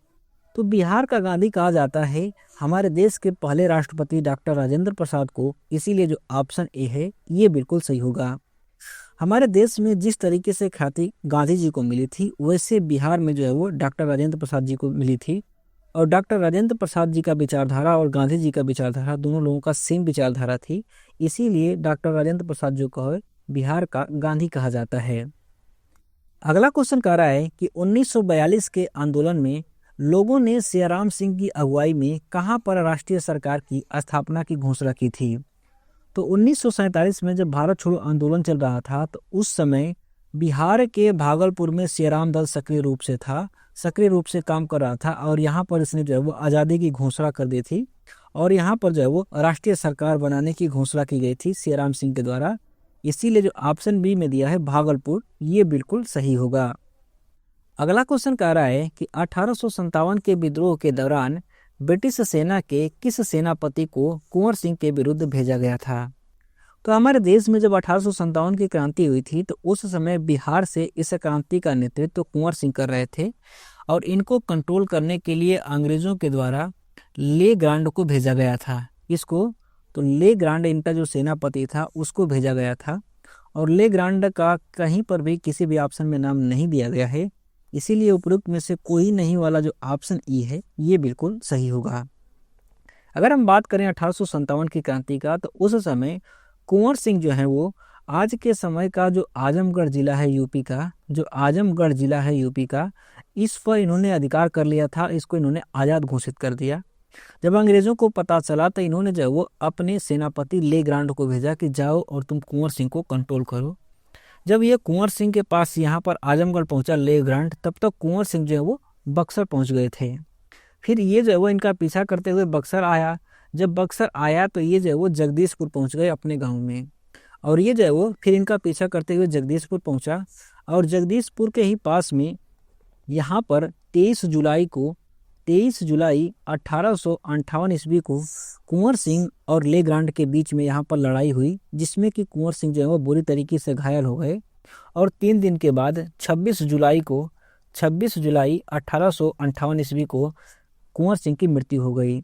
लेकिन इनकी मृत्यु के बाद अभी जो विद्रोह है वो थमा नहीं। इनके भाई जो अमर सिंह थे उन्होंने इस विद्रोह का इनकी मृत्यु के बाद नेतृत्व किया था।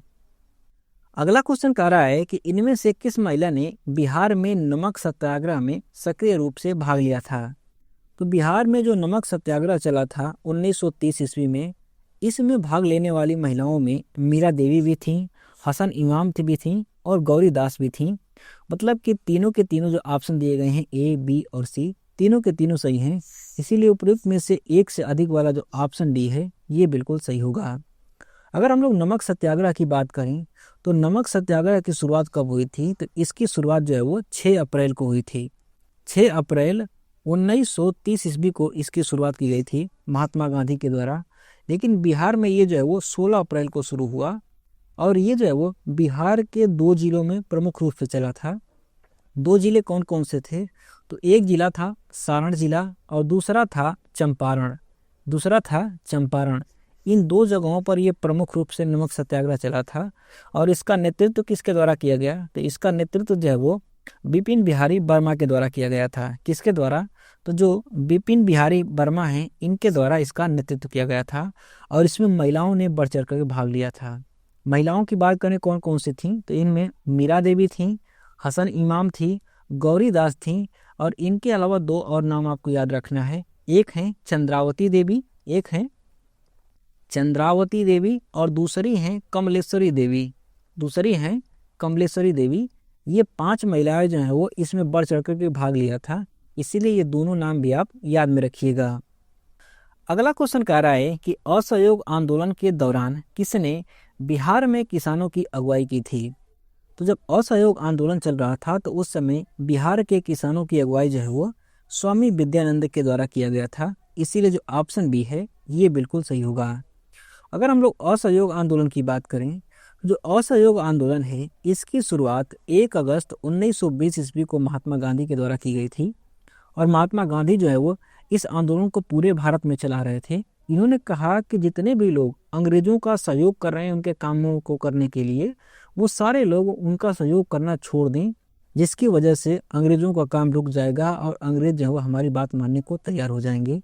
और इसी कड़ी में बिहार से किसानों का नेतृत्व जो है वो विद्यानंद के द्वारा जो है वो किया गया था। अगला क्वेश्चन कह रहा है कि 1857 के विद्रोह में बिहार का नेतृत्व किसने किया था। तो 1857 के विद्रोह में बिहार से नेतृत्व करने वाले थे बाबू कुंवर सिंह, इसीलिए जो ऑप्शन बी है ये बिल्कुल सही होगा।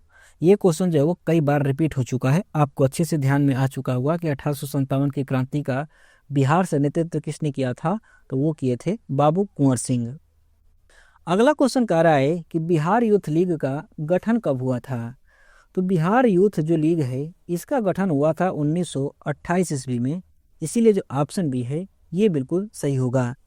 अगर हम लोग बात करें बिहार यूथ लीग की कि बिहार यूथ लीग जो है आखिर क्यों बनाया गया था, तो बिहार में कांग्रेस के जो उदारवादी नीतियों से असंतुष्ट लोग थे उन्हीं लोगों का एक संगठन था जिसका नाम जो है वो बिहार यूथ लीग रखा गया था। अगर बात करें कि इसकी स्थापना किसके द्वारा की गई थी, तो इसकी स्थापना में 3 लोग जो है वो प्रमुख रूप से शामिल थे।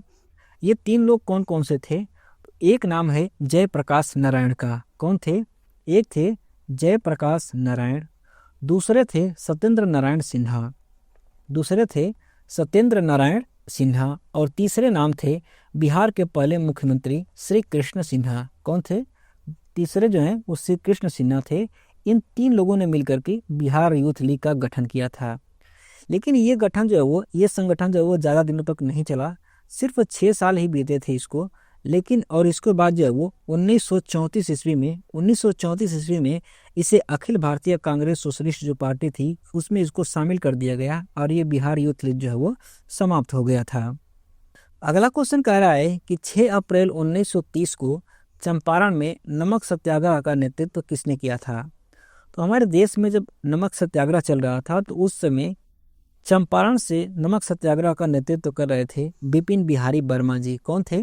बिपिन बिहारी वर्मा। इसीलिए जो ऑप्शन ए है ये बिल्कुल सही होगा। हमारे देश में नमक सत्याग्रह की शुरुआत किसने की थी? तो महात्मा गांधी ने शुरुआत की थी 6 अप्रैल को। लेकिन बिहार वाले क्षेत्र की बात करें कि बिहार वाले क्षेत्र में इसका नेतृत्व किसने किया, तो बिहार वाले क्षेत्र में इसका नेतृत्व बिपिन बिहारी वर्मा के द्वारा किया गया था। और बिहार के 2 प्रमुख जिले थे जहां पर कि ये आंदोलन चला था। वो कौन कौन से जिले थे? तो एक जिला था सारण जिला और दूसरा जिला था चंपारण जिला। और इस आंदोलन में महिलाएं जो है वो प्रमुख रूप से भाग ली थी, जिनमें से कि 5 महिलाओं के नाम बहुत ही महत्वपूर्ण हैं, आपको याद होने चाहिए अगर आप आगे आने वाले बीपीएससी के एग्जाम देने जा रहे हैं। तो इनमें से पहला नाम जो है वो है हसन इमाम का, दूसरा नाम है मीरा देवी, तीसरा नाम है गौरी दास, चौथा नाम है कमलेश्वरी देवी और 5वां नाम है इसमें चंद्रावती देवी। ये 5 नाम जो है वो आपको याद में होने चाहिए अगर आने वाला कोई भी अगर आप बीपीएससी का एग्जाम देने जा रहे हैं तो। अगला क्वेश्चन कह रहा है कि निम्नलिखित में से पटना के किस प्रभावकारी बहावी को ब्रिटिशों के खिलाफ षड्यंत्र करने के आरोप में गिरफ्तार किया गया था? तो पटना में जो बहावी नेता थे मोहम्मद हुसैन और बैजुल हक, इन दोनों लोगों को अंग्रेज़ों के द्वारा इन लोगों के ऊपर आरोप लगाया गया कि ये अंग्रेज़ों के खिलाफ षड्यंत्र रच रहे हैं और इसीलिए इन दोनों को गिरफ्तार करके जेल में डाल दिया गया था। अर्थात ऑप्शन ए और ऑप्शन बी दोनों के दोनों सही हैं, इसीलिए उपयुक्त में से एक से अधिक वाला जो ऑप्शन डी है ये बिल्कुल सही होगा। अगला क्वेश्चन कह रहा है कि किस आंदोलन के प्रभाव में आकर बिहार के लोगों ने चौकीदारी कर चुकाने से मना कर दिया था? तो बिहार के जो लोग हैं वो सविनय अवज्ञा आंदोलन के प्रभाव में आकर के कर देने से मना कर दिया था और वो कर कौन सा था? चौकीदारी कर। इसीलिए जो ऑप्शन बी है ये बिल्कुल सही होगा।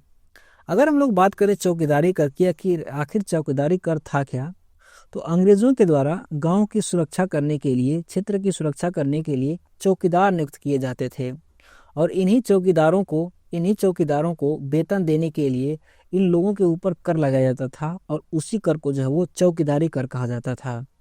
लेकिन हमारे देश में जब सविनय अवज्ञा आंदोलन शुरू हुआ 12 मार्च 1930 ईस्वी को जब ये शुरुआत हुआ सविनय अवज्ञा आंदोलन का, तो इसके प्रभाव में बिहार के लोग आकर के चौकीदारी कर देने से मना कर दिए थे अंग्रेजों को।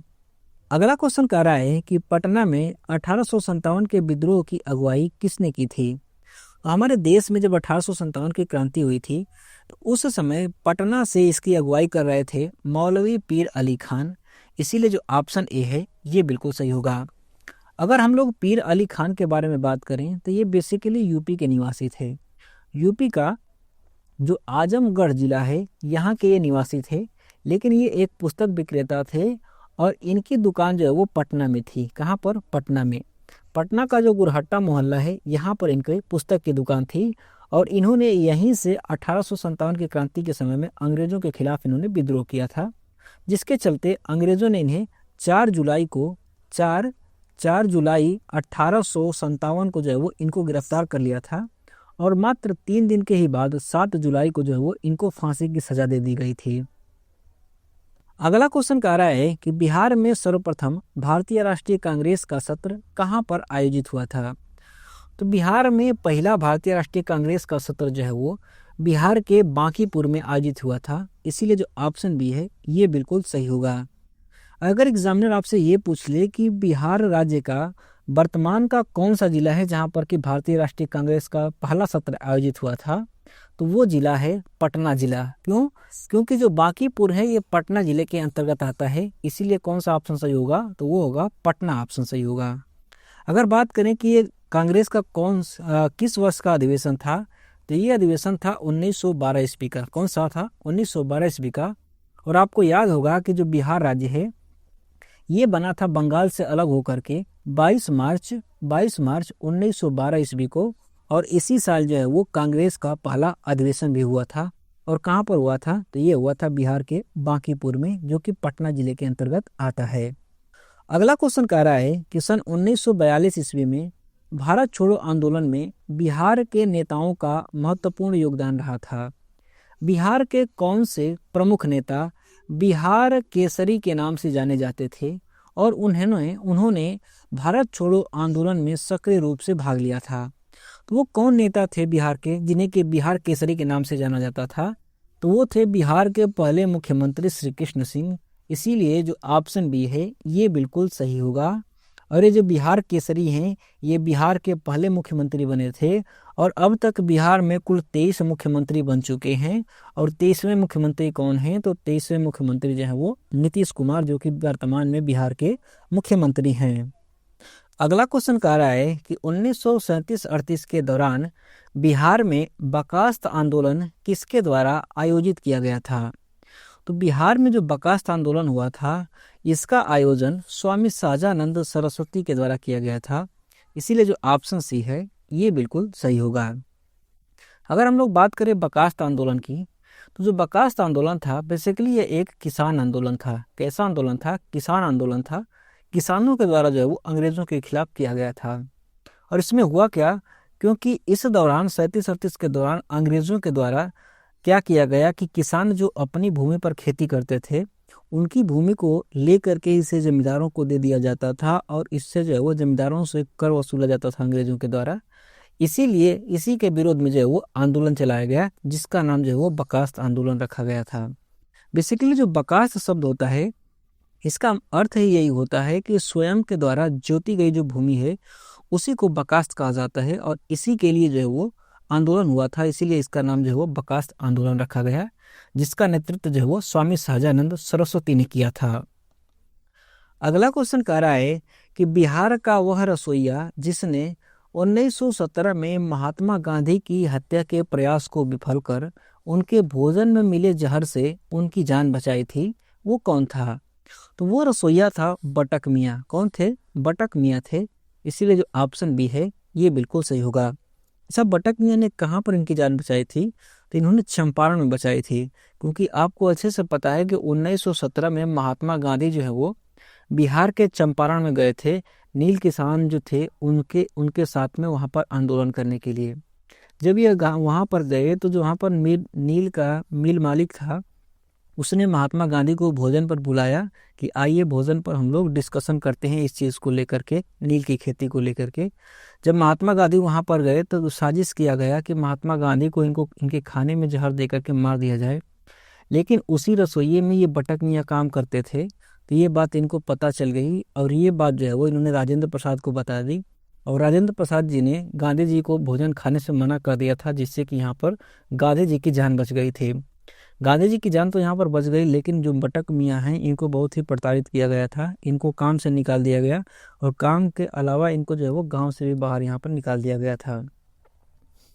अगला क्वेश्चन कह रहा है कि त्रिवेणी नहर का निर्माण निम्नलिखित में से किस नदी पर किया गया है? तो जो त्रिवेणी नहर है इसका निर्माण गंडक नदी पर किया गया है। कौन सी नदी पर? गंडक नदी पर। इसीलिए जो ऑप्शन सी है ये बिल्कुल सही होगा। अगर हम लोग गंडक नदी की बात करें तो जो गंडक नदी है ये गंगा की सहायक नदी है। किसकी? गंगा की सहायक नदी है। और ये गंगा में आकर के बाईं तरफ से मिलती है। किधर से? बाईं तरफ से मिलती है। इसी गंडक नदी को नारायणी नदी भी कहा जाता है। क्या कहा जाता है? तो इसको जो है वो नारायणी नदी भी कहा जाता है। तो कहीं कहीं आपको नारायणी नदी पर भी देखने को मिलेगा, कहीं ऑप्शन में मिलेगा कि त्रिवेणी नहर जो है वो नारायणी नदी पर है, तो ये भी बिल्कुल सही है। अगर बात करें कि इस गंडक नदी पर कौन सी जगह है जहाँ से कि त्रिवेणी नहर निकलती है, तो ये जगह है भैंसा लोटन। कौन सा है? भैंसा लोटन जो है यहाँ से निकलती है त्रिवेणी नहर। और ये जो है वो मुख्य रूप से 3 क्षेत्रों को सिंचित करती है। एक तो बिहार है, बिहार के अलावा इसका कुछ भाग जो है वो यूपी में भी सिंचित करता है। और यूपी के अलावा नेपाल में भी इसका कुछ भाग जो है वो सिंचित होता है। मतलब कि 3 क्षेत्र यूपी, बिहार और नेपाल इस त्रिवेणी नहर से सिंचित होते हैं। अगला क्वेश्चन कह रहा है कि बिहार के निम्नलिखित में से किस जिले में सोना पाया जाता है।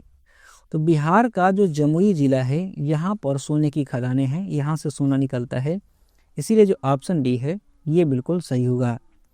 इसके अलावा भी कई सारी चीज़ें हैं जहाँ से कि एग्जामिनर के द्वारा क्वेश्चन पूछे जाते हैं। जैसे कि एग्जामिनर आपसे पूछेगा कि बिहार में सीमेंट कहाँ पर बनता है, कौन सा जिला है जहाँ पर सीमेंट बनता है। तो बिहार का जो रोहतास जिला है यहाँ से सीमेंट का उत्पादन होता है। इसके अलावा आपसे पूछेगा कि धान कहाँ पर सबसे ज़्यादा होता है बिहार में, ये भी होता है रोहतास में ही। आपसे पूछेगा कि गेहूँ कहाँ पर बिहार में सबसे ज़्यादा होता है, तो गेहूँ भी जो है वो बिहार में ही होता है। आपसे पूछेगा कि मक्का बिहार में सबसे ज़्यादा कहाँ पर होता है, तो बिहार में मक्का जो है वो सबसे ज़्यादा मुजफ्फरपुर में होता है। कहाँ पर होता है, तो मुजफ्फरपुर में जो है वो मक्का सबसे ज़्यादा होता है। आपसे पूछेगा कि चीनी का उत्पादन बिहार में सबसे कहाँ होता है, तो चीनी का उत्पादन जो है वो सबसे ज़्यादा पश्चिमी चंपारण में होता है। कहाँ पर, पश्चिमी चंपारण में होता है। इसके अलावा एक और आप ध्यान में रखिएगा कि बिहार में पेट्रोल रिफाइनरी कहाँ पर है, तो बिहार का जो बेगूसराय जिला है, बेगूसराय जिला यहाँ पर जो है वो पेट्रोल की रिफाइनरी है, इसको भी आप ध्यान में रखिएगा। अगला क्वेश्चन कह रहा है कि निम्नलिखित में से कौन से राष्ट्रीय उद्यान या वन्य जीव अभ्यारण्य बिहार में है। कौन से बिहार के हैं वो हमें छांटना है। तो चलिए देखते हैं। पहला दिया है वाल्मीकि राष्ट्रीय उद्यान। वाल्मीकि राष्ट्रीय उद्यान कहाँ पर है, तो ये बिहार में है। कहाँ पर है, बिहार में है। मतलब कि पहला वाला जो कथन है ये सही दिया हुआ है। दूसरा देखिए, दूसरा में दिया है दुधवा राष्ट्रीय उद्यान। दुधवा राष्ट्रीय उद्यान कहाँ पड़ता है, तो ये पड़ता है यूपी में। मतलब कि दूसरा वाला जो कथन है ये गलत दिया हुआ है। तीसरा देखिए, तीसरा में दिया है गजनेर वन्य जीव राष्ट्रीय अभ्यारण्य।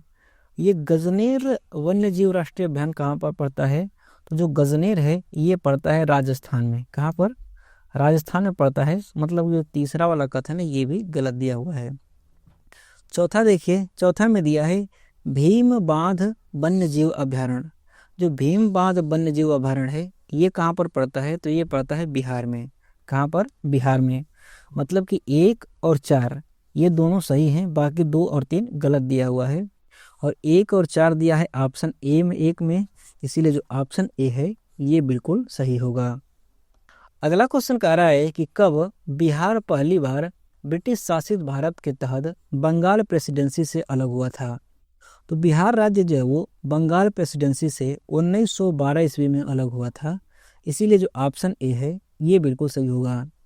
अगर हम लोग बिहार की बात करें तो बिहार जो है वो पहले बंगाल प्रेसिडेंसी का हिस्सा हुआ करता था, लेकिन तिथि आई 22 मार्च की, 22 मार्च 1912 की, और इस दिन जो है वो बिहार को बंगाल से अलग कर दिया गया था। लेकिन आज के समय में जो बिहार का क्षेत्रफल देख रहे हैं वो ये 22 मार्च 1912 ईस्वी वाला नहीं है, बल्कि इसके बाद भी बिहार जो है वो 2 बार विभाजित हो चुका है। तो सबसे पहले तो बिहार का निर्माण हुआ 22 मार्च 1912 को, इसीलिए बिहार दिवस जो है वो 22 मार्च को मनाया जाता है। इसके बाद आया 1 अप्रैल का तिथि, 1 अप्रैल 1936 को। और इस दिन क्या हुआ कि बिहार का जो नीचे वाला भाग है इसको काट करके एक अलग राज्य बना दिया गया, और इस राज्य का नाम रखा गया उड़ीसा। क्या रखा गया, उड़ीसा। मतलब कि 1 अप्रैल 1936 ईस्वी को बिहार से उड़ीसा राज्य को काट करके अलग कर दिया गया। इसके बाद फिर तिथि आई 15 नवंबर की, 15 नवंबर 2000 की। और इस 15 नवंबर 2000 ईस्वी को बिहार से काट करके झारखंड राज्य को अलग कर दिया गया। किसको, झारखंड को अलग कर दिया गया। और 15 नवंबर 2000 के बाद का जो क्षेत्रफल है वही जो है वो बिहार का वर्तमान क्षेत्रफल है।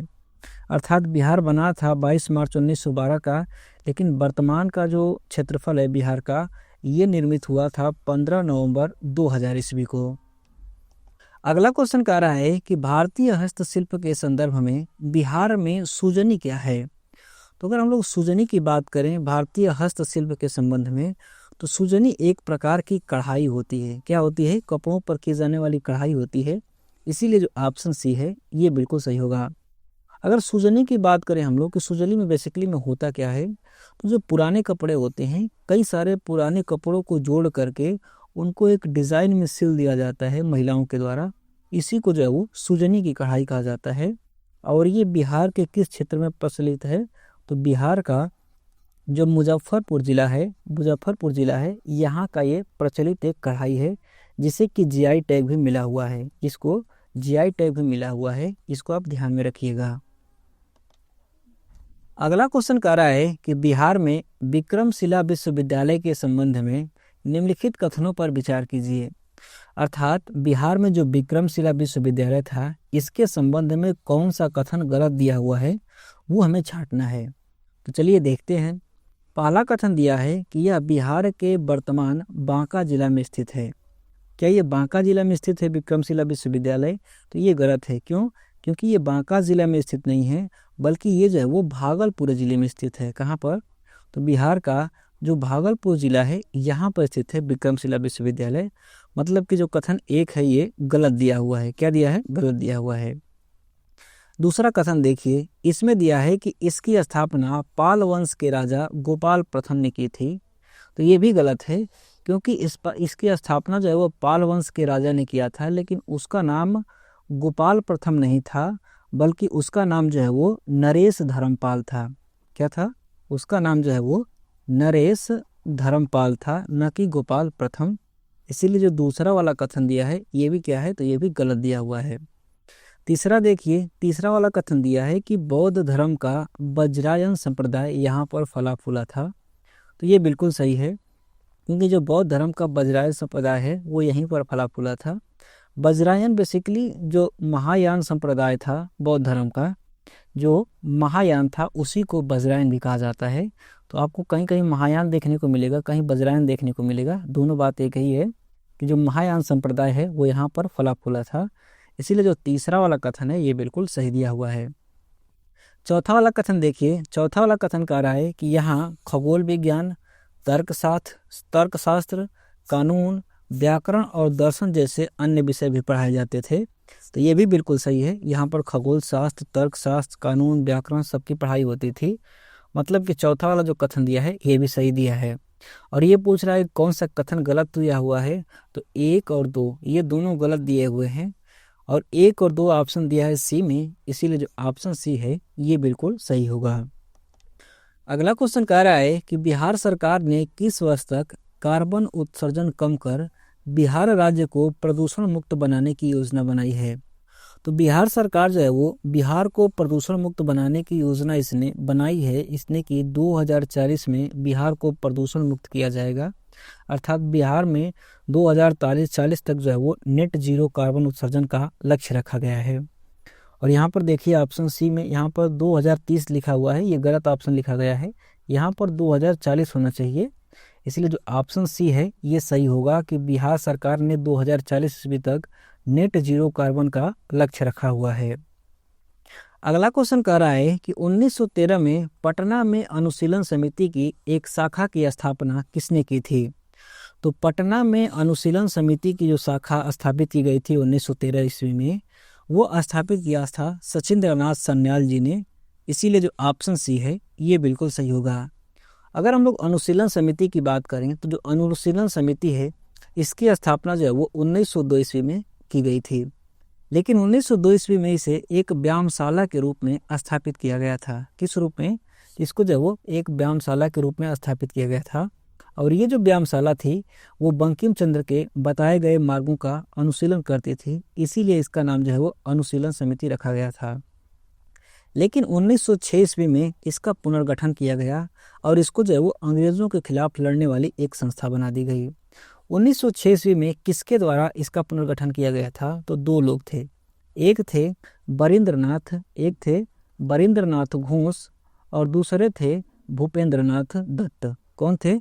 दूसरे थे भूपेंद्रनाथ दत्त और एक थे बरिंद्रनाथ घोष। इन दोनों लोगों ने मिलकर के इसका पुनर्गठन किया और इसको व्यायामशाला से एक क्रांतिकारी संगठन बना दिया और इसका उद्देश्य रखा खून के बदले खून। क्या रखा गया? खून के बदले खून जो है वो इसका उद्देश्य रखा गया। और इसी का एक ब्रांच जो है वो पटना में 1913 ईस्वी में सचिंद्रनाथ सन्याल जी के द्वारा स्थापित किया गया था। अगला क्वेश्चन कह रहा है कि बिहार प्रोविंशियल कांग्रेस कमेटी जिसका मुख्यालय पटना है का गठन किस वर्ष किया गया था? तो जो बिहार कांग्रेस प्रोविंशियल कमेटी है, इसकी स्थापना 1908 ईस्वी में किया गया था। इसीलिए जो ऑप्शन ए है ये बिल्कुल सही होगा। अगर बात करें हम लोग कि बिहार प्रोविंशियल कांग्रेस कमेटी की स्थापना किसके द्वारा की गई थी, तो इसकी स्थापना जो है वो हमारे देश के प्रथम राष्ट्रपति जो डॉक्टर राजेंद्र प्रसाद थे, इनके द्वारा इसकी स्थापना की गई थी। और क्यों की गई थी? तो राष्ट्रीय स्तर पर हमारे यहाँ इंडियन नेशनल कांग्रेस काम कर रही थी और उसी इंडियन नेशनल कांग्रेस को मजबूत करने के लिए बिहार में बिहार प्रोविंशियल कांग्रेस कमेटी की स्थापना जो है वो डॉक्टर राजेंद्र प्रसाद जी के द्वारा पटना में 1908 ईस्वी में की गई थी। अगला क्वेश्चन कह रहा है कि बिहार समाजवादी पार्टी का गठन किसने किया था? तो जो बिहार समाजवादी पार्टी है, इसका गठन दो लोगों ने मिलकर के किया था। एक थे जयप्रकाश नारायण और दूसरे थे फूलन प्रसाद वर्मा। इन दोनों लोगों ने मिलकर के किया था। इसीलिए जो ऑप्शन बी में दिया है फूलन प्रसाद वर्मा और जयप्रकाश नारायण, ये बिल्कुल सही होगा। अगर हम लोग बिहार समाजवादी पार्टी की बात करें तो इसकी स्थापना जो है वो ये हुई थी 1931 ईस्वी में। कब हुई थी? 1931 ईस्वी में। और किस लिए की गई थी? तो ये जो है वो बिहार में समाजवाद को बढ़ावा देने के लिए फूलन प्रसाद वर्मा और जयप्रकाश नारायण के द्वारा बिहार समाजवादी पार्टी की स्थापना की गई थी 1931 ईस्वी में।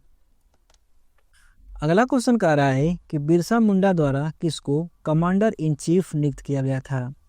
तो हमारे देश में जब मुंडा विद्रोह हुआ था, जिसका नेतृत्व बिरसा मुंडा ने किया था, इन्होंने अपना कमांडर इन चीफ जो है वो गया मुंडा को नियुक्त किया था। किसे? गया मुंडा को। इसीलिए जो ऑप्शन बी है ये बिल्कुल सही होगा। अगर हम लोग मुंडा विद्रोह की बात करें तो जो मुंडा विद्रोह है, इसको उलगुलान विद्रोह भी कहा जाता है या इसी को जो है वो सरदारी विद्रोह भी कहा जाता है, जो छोटा नागपुर का पठार वाला क्षेत्र है, वहाँ पर जो मुंडा जनजाति है उसके द्वारा अंग्रेज़ों के खिलाफ किया गया आंदोलन था। और ये आंदोलन किस वर्ष हुआ था? तो ये आंदोलन हुआ था 1899 और 1900 के बीच में। ये आंदोलन जो है वो आदिवासियों के द्वारा अंग्रेज़ों के खिलाफ किया गया था, जिसका नेतृत्व जो है वो बिरसा मुंडा के द्वारा किया गया था। और बिरसा मुंडा ने अपना कमांडर इन चीफ जो है वो गया मुंडा को बनाया था। अगला क्वेश्चन कह रहा है कि निम्नलिखित में से कौन सा जोड़ा बिहार के दक्षिण गंगा क्षेत्र से मेल नहीं खाता है? अर्थात बिहार राज्य में जो गंगा नदी बहती है उसके नीचे वाले क्षेत्रों के यहाँ पर नाम दिया गया है। इनमें से कौन सा ऐसा क्षेत्र है जो कि दक्षिण वाले गंगा का क्षेत्र नहीं है, वो पूछ रहा है। यहाँ पर देखिए ऑप्शन ए में दिया है पटना मुंगेर। पटना और मुंगेर दोनों जिले जो हैं वो दक्षिण गंगा के क्षेत्र में पड़ते हैं। बी में देखिए गया और अरवल दिया है। गया और अरवल दोनों के दोनों क्षेत्र जो हैं वो दक्षिण गंगा के क्षेत्र में पड़ते हैं। सी में देखिए, सी में दिया है पटना और वैशाली। पटना जो है वो दक्षिण गंगा के क्षेत्र में पड़ता है, लेकिन वैशाली जो है वो उत्तर गंगा के क्षेत्र में पड़ता है। मतलब कि ये जो है वो दोनों के दोनों जो है वो दक्षिण गंगा क्षेत्र से संबंध नहीं रखते हैं, मेल नहीं खा रहे हैं। अर्थात जो ऑप्शन सी है ये सही होगा। इसको अगर आप मैप में देखेंगे तो यहाँ पर आपको दिखेगा, ये बिहार राज्य का मैप है और यहाँ से ये गंगा नदी जो है वो यहाँ से ऐसे बहती है। यहाँ पर देखेंगे तो पटना जिला जो है वो यहाँ पर है और यहाँ पर वैशाली है। जो वैशाली है वो उत्तर गंगा का क्षेत्र है और जो पटना है वो दक्षिण गंगा का यहाँ पर क्षेत्र आपको देखने को मिलेगा। अगर हम लोग मुंगेर की बात करें तो मुंगेर आपको यहाँ पर देखने को मिलेगा, ये मुंगेर है जो कि दक्षिण गंगा का क्षेत्र है। अरवल देखें तो अरवल आपको यहाँ पर देखने को मिलेगा, तो ये भी कैसा है? तो ये भी जो है वो दक्षिण गंगा का क्षेत्र है। गया की बात करें तो गया आपको यहाँ पर देखने को मिलेगा और ये भी कैसा है? तो ये भी जो है वो दक्षिण गंगा का क्षेत्र है। अगला क्वेश्चन कह रहा है कि भारत की कुल जनसंख्या के सापेक्ष बिहार की जनसंख्या का प्रतिशत क्या है? अर्थात भारत की कुल जो संख्या है उसका कितना % बिहार में निवास करता है? तो भारत की कुल जनसंख्या का 8.58% जो है वो बिहार में निवास करता है। इसीलिए जो ऑप्शन ए है ये बिल्कुल सही होगा। अगर संख्या की बात कर लें हम लोग कि बिहार की जनसंख्या कितनी है, तो बिहार की जनसंख्या जो है वो है 10.4 करोड़। कितनी है? 10.4 करोड़।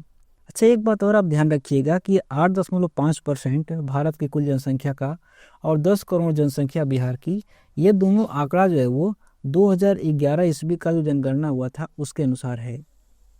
अगर आपसे पूछ ले कि अभी हाल ही में बिहार में जो जातिगत जनगणना हुई थी 2023 में, इसके अनुसार बिहार की कुल जनसंख्या कितनी है, तो इसके अनुसार बिहार की कुल जनसंख्या जो है वो 13.07 करोड़ है। कितनी है?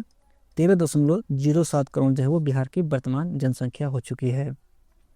अगला क्वेश्चन कह रहा है कि भोजपुरी की पहली फिल्म कौन सी थी।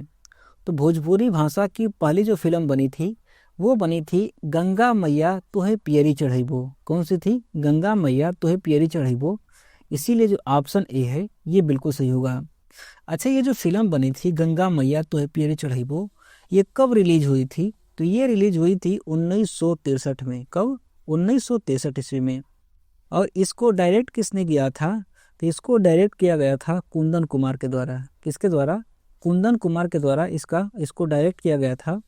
और अगर आपसे पूछ ले कि इसका प्रोड्यूसर कौन थे, तो इसके प्रोड्यूसर थे विश्वनाथ प्रसाद। कौन थे?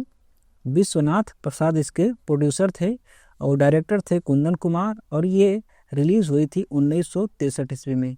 कब? 1963 ईस्वी में ये रिलीज हुई थी। अगला क्वेश्चन कह रहा है कि ज्ञानदीप नामक पुस्तक की रचना किस महान संत ने की थी। तो ज्ञानदीप जो पुस्तक है इसकी रचना जो है वो दरिया साहब के द्वारा की गई थी। किसके द्वारा? दरिया साहब के द्वारा। इसीलिए जो ऑप्शन बी है ये बिल्कुल सही होगा। अगर हम लोग दरिया साहब की बात करें तो जैसे काशी में कबीर हुए थे वैसे ही बिहार में दरिया साहब हुए थे। इनको जो है वो बिहार का कबीर भी कहा जाता है। और यह एक भोजपुरी भाषा के कवि थे। कौन सी भाषा के? ये जो है वो एक भोजपुरी भाषा के कवि थे। और इन्होंने जो है वो दरियादासी संप्रदाय की भी स्थापना की थी। इन्होंने बहुत ही महत्वपूर्ण कुछ पुस्तकें लिखी हैं जिससे कि एग्जाम में आपको क्वेश्चन देखने को मिलता है। एक तो यही पुस्तक है ज्ञान दीपक पुस्तक। इसके अलावा इनकी एक और बहुत ही महत्वपूर्ण पुस्तक है और उसका नाम है दरिया साहब। क्या नाम है? इसका नाम जो है वो दरिया साहब है। इन्होंने अपने ही नाम से एक पुस्तक लिखी है।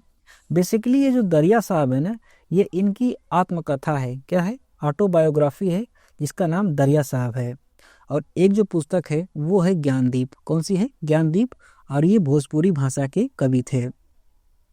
अगला क्वेश्चन कह रहा है कि नेशनल कॉलेज और बिहार विद्यापीठ का शिलान्यास किसने किया था। तो नेशनल कॉलेज और बिहार विद्यापीठ इन दोनों का शिलान्यास जो है वो महात्मा गांधी के द्वारा किया गया था बिहार के पटना में। इसीलिए जो ऑप्शन सी है ये बिल्कुल सही होगा।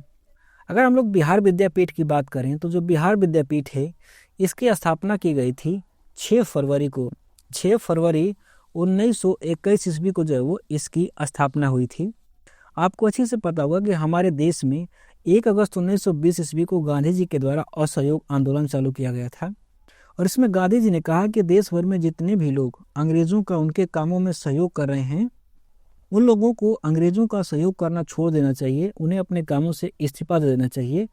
और इसी कड़ी में बिहार के लोग भी अंग्रेजों का सहयोग करना छोड़ दिए।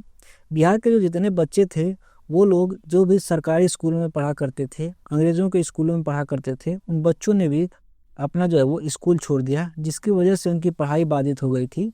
और इसीलिए जब महात्मा गांधी बिहार में आए इस आंदोलन का प्रचार करने के लिए, तो इन्होंने 2 कॉलेजों की स्थापना की, एक बिहार विद्यापीठ और नेशनल कॉलेज, ताकि बच्चे जो हैं वो बिहार के उनकी पढ़ाई जो है वो बाधित ना हो, उनकी पढ़ाई हो सके।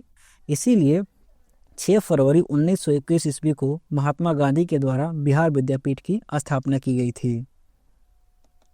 अगला क्वेश्चन कह रहा है कि आर.एल. सिंह के वर्गीकरण स्कीम के अनुसार बिहार किस प्रकार के जलवायु प्रदेश में आता है। तो जो आर.एल. सिंह है, आर.एल. सिंह का मतलब रामलोचन सिंह, जो कि हमारे एक भूगोलवेत्ता हैं, इनके अनुसार बिहार की जो जलवायु है वो किस प्रकार की है। तो इनके अनुसार बिहार की जो जलवायु है वो है उपाद्र संक्रमणकालीन जलवायु। कैसी है? उपाद्र संक्रमणकालीन जलवायु। इसीलिए जो ऑप्शन बी है ये बिल्कुल सही होगा। अच्छा, उपाद्र संक्रमणकालीन जलवायु क्या होती है? तो जो शीतोष्ण उपोष्ण कटिबंधीय जलवायु होती है उसी को उपाद्र संक्रमणकालीन जलवायु भी कहा जाता है। अगला क्वेश्चन कह रहा है कि बिहार के किस जिले में प्रथम तैरता हुआ सोलर ऊर्जा संयंत्र बनाया गया है। तो बिहार में पहला तैरता हुआ सोलर ऊर्जा संयंत्र जो है वो बिहार के दरभंगा जिले में बना है। कहाँ पर? दरभंगा जिले में बना है। इसीलिए जो ऑप्शन ए है ये बिल्कुल सही होगा। अच्छा, ये जो तैरता हुआ सोलर पावर प्लांट बना है इसकी क्षमता कितनी है? तो इसकी क्षमता है 1.6 मेगावाट की। कितने की है? 1.6 मेगावाट की इसकी क्षमता है। और ये कहाँ पर बना है? तो ये जो है वो बिहार के दरभंगा जिले में बना है। अगला क्वेश्चन कह रहा है कि बिहार में निम्नलिखित में से किसे जीआई टैग मिला हुआ है। तो बिहार में जीआई टैग की बात करें तो बिहार के बहुत सारे चीज़ों को जीआई टैग मिला हुआ है, लेकिन ये जो ऑप्शन दिए गए हैं इनमें से मगही पान को जीआई टैग मिला हुआ है, इसीलिए जो ऑप्शन ए है ये बिल्कुल सही होगा। बिहार की कई सारी चीज़ें हैं जिनको कि जीआई टैग भारत सरकार के द्वारा प्रदान किया गया है, तो उन चीज़ों को आपको ध्यान में रखना होगा अगर आप आने वाला कोई भी बीपीएससी का एग्ज़ाम देने जा रहे हैं। तो पहला नाम अगर हम लोग बात करें तो पहला नाम आता है मिथिला मखाना का। जो मिथिला मखाना है इसको जीआई टैग मिला हुआ है। इसके बाद दूसरा नाम आता है मधुबनी पेंटिंग का। जो मधुबनी पेंटिंग है इसको भी जीआई टैग मिला हुआ है, मधुबनी की पेंटिंग है। इसके अलावा मुजफ्फरपुर का जो सूजनी साड़ी है, जो सूजनी कढ़ाई होती है इसको भी जीआई टैग मिला हुआ है। इसके अलावा मगही पान जो है इसको भी जीआई टैग मिला हुआ है। बिहार का जो जारदुल आम होता है, इसको भी जीआई टैग मिला हुआ है। बिहार का जो भागलपुर का कतरनी चावल होता है, जो कतरनी चावल इसको भी जीआई टैग मिला हुआ है। इसके अलावा मुजफ्फरपुर का जो शाही लीची है इसको भी जीआई टैग मिला हुआ है। तो इन सारे पदार्थों को आप ध्यान में रखिएगा जिसे कि भारत सरकार के द्वारा जीआई टैग दिया गया है। अगला क्वेश्चन कह रहा है कि किस वर्ष बिहार प्रांतीय किसान सभा का गठन किया गया था। तो बिहार प्रांतीय किसान सभा जो है इसका गठन किया गया था 1929 ईस्वी में, इसीलिए जो ऑप्शन सी है ये बिल्कुल सही होगा। अगर हम लोग बिहार प्रांतीय किसान सभा की बात करें तो इसकी स्थापना तो हुई थी 1929 ईस्वी में। किसके द्वारा इसकी स्थापना की गई थी? तो इसकी स्थापना जो है वो स्वामी सहजानंद सरस्वती के द्वारा की गई थी। किसके द्वारा? तो जो स्वामी सहजानंद सरस्वती हैं इनके द्वारा इसकी स्थापना जो है वो 1929 ईस्वी में की गई थी। अच्छा, बिहार प्रांतीय किसान सभा बनाई क्यों गई थी? तो ये बनाई इसलिए गई थी ताकि अंग्रेजों के जो शोषणकारी, जो किसानों के खिलाफ शोषणकारी नियम हैं उनके अधिक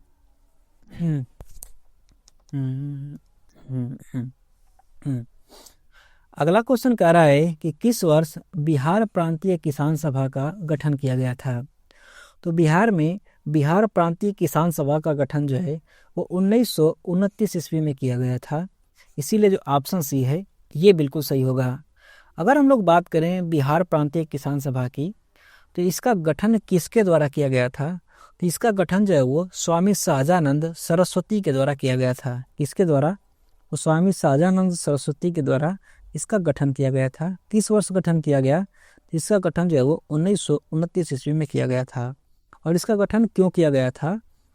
तो इसका गठन जो है वो किसानों के अधिकारों की रक्षा करने के लिए इसका गठन किया गया था, बिहार प्रांतीय किसान सभा का। अगला क्वेश्चन कह रहा है कि बिहार में 1781 के विद्रोह के बारे में निम्नलिखित कथनों में से कौन सा कथन सही है। अर्थात 1781 में जो बिहार में विद्रोह हुआ था उसके संबंध में कौन सा ऑप्शन सही है वो हमें छांटना है। तो चलिए देखते हैं। ऑप्शन ए में दिया है कि यह जमींदारों द्वारा किया गया विद्रोह था। तो ये बिल्कुल सही है क्योंकि 1781 वाला जो विद्रोह था ये जमींदारों के द्वारा अंग्रेजों के खिलाफ किया गया था, इसीलिए जो ऑप्शन ए दिया हुआ है ये तो सही है। ऑप्शन बी को देखिए, इसमें दिया है कि यह किसानों द्वारा किया गया विद्रोह था। तो ये गलत है। क्यों? क्योंकि इसमें किसानों की कोई भागीदारी नहीं थी। ये जो है वो कर के खिलाफ था। जो अंग्रेज हैं वो कर ज़्यादा बढ़ा रहे थे और जमींदार जो है वो किसानों से वसूल नहीं पा रहे थे। इसी वजह से जमींदारों ने अंग्रेजों के खिलाफ ये विद्रोह किया था। इसमें किसानों का कोई भी हाथ नहीं था, इसीलिए जो ऑप्शन बी दिया हुआ है ये क्या है? तो ये जो है वो गलत है।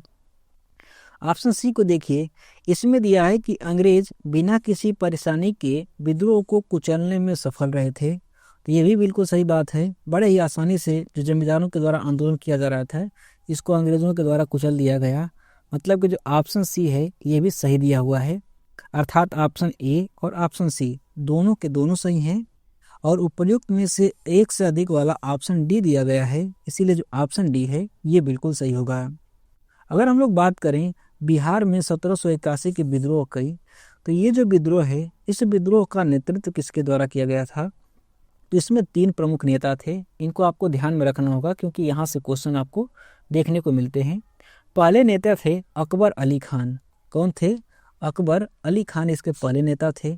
दूसरे नेता की बात करें तो दूसरे थे फतेह बहादुर शाही। फतेह बहादुर शाही। फतेह बहादुर शाही इसके दूसरे नेता थे।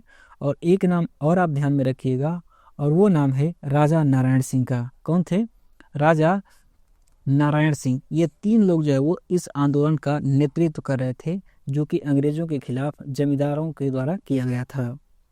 अगला क्वेश्चन कह रहा है कि कीर्तिराज सिंह किस खेल से संबंधित हैं?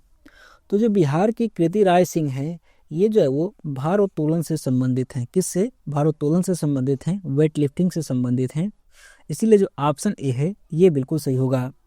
अभी हाल ही में 2022 ईस्वी में न्यूजीलैंड में एक चैंपियनशिप आयोजित हुई थी, जिसका नाम था जूनियर कॉमनवेल्थ चैंपियनशिप। इसमें इन्होंने 6 स्वर्ण पदक जीते थे। कितने? 6 स्वर्ण पदक जीते थे। और ये संबंधित किससे हैं? तो ये जो है वो भारोत्तोलन से या वेट लिफ्टिंग से संबंधित हैं। अगला क्वेश्चन कह रहा है कि बिहार उद्योग विभाग द्वारा जारी औद्योगिक विकास रैंकिंग 2022 में किस जिले ने सर्वोच्च स्थान प्राप्त किया है? तो बिहार में पहली बार 2022 ईस्वी में औद्योगिक विकास रैंकिंग जारी किया गया, और इसमें बिहार का जो सिवान जिला है ये शीर्ष स्थान पर रहा था। इसीलिए जो ऑप्शन ए है ये बिल्कुल सही होगा।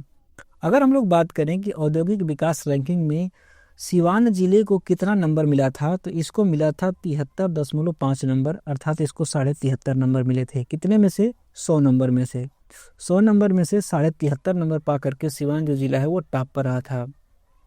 अगर बात करें हम लोग कि दूसरे नंबर पर कौन सा जिला रहा था, तो दूसरे नंबर पर बिहार का पटना जिला रहा था। कौन सा? पटना जिला रहा था। और इसको कितना नंबर मिला था? तो इसको मिला था 50 नंबर। कितना मिला था? 50 मिला था 100 में से।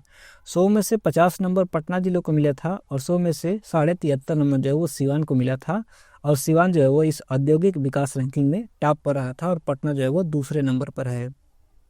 अगला क्वेश्चन कह रहा है कि बिहार मद्य निषेध और उत्पाद शुल्क संशोधन अधिनियम 2022 के अनुसार शराब की ढुलाई करने वाले वाहनों को छोड़ने हेतु जुर्माने के रूप में उनकी बीमा राशि का कितना प्रतिशत देना होता है?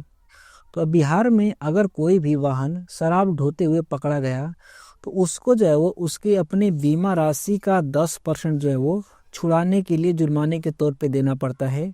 इसीलिए जो ऑप्शन सी है ये बिल्कुल सही होगा। अगला क्वेश्चन कह रहा है कि किस आंदोलन के प्रभाव में आकर बिहार के लोगों ने चौकीदारी कर देने से इनकार कर दिया था? तो बिहार के लोगों ने सविनय अवज्ञा आंदोलन के प्रभाव में आकर के चौकीदारी कर देने से इनकार कर दिया था। इसीलिए जो ऑप्शन बी है ये बिल्कुल सही होगा। अगर बात करें हम लोग चौकीदारी कर की कि आखिर में चौकीदारी कर होता क्या था, तो अंग्रेजों के समय में गांवों की या क्षेत्रों की सुरक्षा करने के लिए चौकीदार लगाए जाते थे। क्या करते थे? तो यहाँ पर चौकीदार लगाए जाते थे, और इन चौकीदारों का वेतन देने के लिए उसी गांव के लोगों से कर लिया जाता था, जिसको कि चौकीदारी कर कहा जाता था। लेकिन जब महात्मा गांधी के द्वारा सविनय अवज्ञा आंदोलन चालू किया, तो बिहार के लोगों ने ये चौकीदारी कर देने से अंग्रेजों को मना कर दिया था। अगला क्वेश्चन कह रहा है कि बिहार की किस जनजाति ने कांग्रेस के गया अधिवेशन में भाग लिया था? तो कांग्रेस का जो गया अधिवेशन हुआ था उसमें बिहार की उरांव जनजाति ने भाग लिया था। इसीलिए जो ऑप्शन ए है ये बिल्कुल सही होगा। अगर हम लोग गया अधिवेशन की बात करें, तो जो कांग्रेस का गया अधिवेशन हुआ था ये किस वर्ष में हुआ था? तो ये हुआ था 1922 ईस्वी में। कब हुआ? 1922 ईस्वी में। और इसकी अध्यक्षता किसके द्वारा की गई? इसकी अध्यक्षता जो है वो चित्तरंजन दास के द्वारा की गई थी। किसके द्वारा? चित्तरंजन दास के द्वारा जो है वो इसकी अध्यक्षता की गई थी।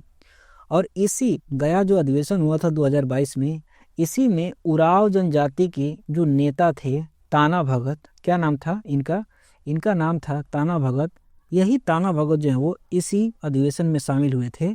इसीलिए कहा जाता है कि जो कांग्रेस का गया अधिवेशन हुआ था इसमें उरांव जनजाति ने जो है वो भाग लिया था। अगला क्वेश्चन कह रहा है कि छोटा नागपुर क्षेत्र के मुंडा और संथाल निम्नलिखित में से किस पेड़ की पूजा करते हैं? तो हमारे देश का जो छोटा नागपुर वाला क्षेत्र है, जहाँ पर कि मुंडा जनजाति और संथाल जनजाति रहती है, ये लोग कदम्ब के पेड़ की पूजा करते हैं।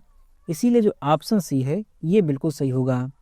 अगर हम लोग इनके त्योहारों की बात करें, जो मुंडा जनजाति और संथाल जनजाति है, इनका एक बहुत ही महत्वपूर्ण त्यौहार होता है जिसको कि सरहुल कहा जाता है। क्या कहा जाता है, इसको सरहुल कहा जाता है। और इसी त्यौहार में ये जो जनजाति है वो वृक्षों की पूजा करती है, और इसमें जो है वो 2 वृक्ष जो है वो महत्वपूर्ण होते हैं जिनकी पूजा की जाती है। एक तो यही कदम्ब का वृक्ष होता है, एक है कदम्ब का वृक्ष और दूसरा है महुआ का वृक्ष, दूसरा है महुआ का वृक्ष। इन दोनों वृक्षों की जो है वो इस सरहुल फेस्टिवल में इन जनजातियों के द्वारा पूजा की जाती है। अगला क्वेश्चन कह रहा है कि भारत की 2011 की जनगणना के अनुसार बिहार की कुल महिला साक्षरता दर क्या है। तो हमारे देश में जो 2011 की जनगणना हुई थी उसके अनुसार बिहार में महिलाओं की साक्षरता दर अगर देखें तो उसके अनुसार बिहार की महिलाओं का साक्षरता दर जो है वो 51.5% है। कितना है? 51.5% यहाँ पर फीमेल की साक्षरता दर है, और 51.5% किसी भी ऑप्शन में नहीं दिया गया है, इसीलिए उपयुक्त में से कोई नहीं वाला जो ऑप्शन ई है ये बिल्कुल सही होगा। बिहार में महिलाओं की साक्षरता दर 51.5% है। पुरुषों की अगर बात करें कि पुरुषों की कितनी है साक्षरता दर, तो पुरुषों की साक्षरता दर जो है वो 71.2% है। कितनी है? 71.2%। अगर बात हम लोग करें कि बिहार की साक्षरता दर कितनी है, अर्थात बिहार में पुरुष और महिलाओं को दोनों को मिला करके साक्षरता दर कितनी है, तो बिहार की साक्षरता दर जो है वो 61.8% है। कितनी है? 61.8% है। इसके अलावा अगर हम लोग बात करें कि हमारा जो भारत है इस भारत की साक्षरता दर कितनी है, तो पूरे समूचे भारत की साक्षरता दर जो है वो 74.04% है। कितनी है? 74.04%। अगर बात करें कि भारत में महिलाओं की साक्षरता दर कितनी है पूरे भारत में, तो पूरे भारत में महिलाओं की साक्षरता दर अगर हम लोग बात करें तो पूरे भारत में महिलाओं की साक्षरता दर जो है वो 65.46% है। कितनी है? 65.46%।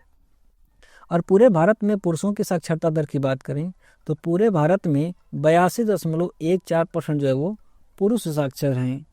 इसके अलावा अगर हम लोग बात करें कि हमारे भारत में कौन सा ऐसा राज्य है जो कि सबसे ज़्यादा साक्षर है, तो वो राज्य है केरल राज्य हमारा। कौन सा है? केरल राज्य। केरल की साक्षरता दर कितनी है? तो केरल की साक्षरता दर जो है वो 94% है। कितनी है? 94%। अगर हम बात करें कि भारत में सबसे कम साक्षरता दर किस राज्य में है, तो वो है बिहार राज्य। कौन सा है? बिहार राज्य है। और यहाँ पर कितनी साक्षरता दर है, तो यहाँ पर है 61.8%। कितनी है? 61.8%। तो बिहार के संदर्भ में आपको 4 डाटा याद रखना है। एक तो बिहार की साक्षरता दर 61.8% की है, दूसरा बिहार में महिलाओं की साक्षरता दर 51.5% है, तीसरा पुरुषों की साक्षरता दर 71.2% है, और जो बिहार की साक्षरता है वो देश में सबसे राज्यों में सबसे कम साक्षरता दर जो है वो बिहार की है। सबसे ज़्यादा किसकी है? केरल की है। तो फ्रेंड्स, जितने भी क्वेश्चंस टीआरई से बीपीएससी के टीआरई में पूछे गए थे बिहार स्पेशल से, वो सारे क्वेश्चंस हम लोगों ने इस वीडियो में कवर कर लिया है। बाकी के किस टॉपिक से आपको अगला वीडियो चाहिए, कौन से सब्जेक्ट से चाहिए, वो आप हमें कमेंट बॉक्स में ज़रूर बताइएगा। अगर ये वीडियो अच्छा लगा हो तो वीडियो को लाइक ज़रूर करिएगा। बाकी की जो आने वाली वीडियोज़ हैं उनका नोटिफिकेशन पाने के लिए चैनल को सब्सक्राइब भी कर लीजिएगा। Thanks for watching. Have a nice day. Thank you.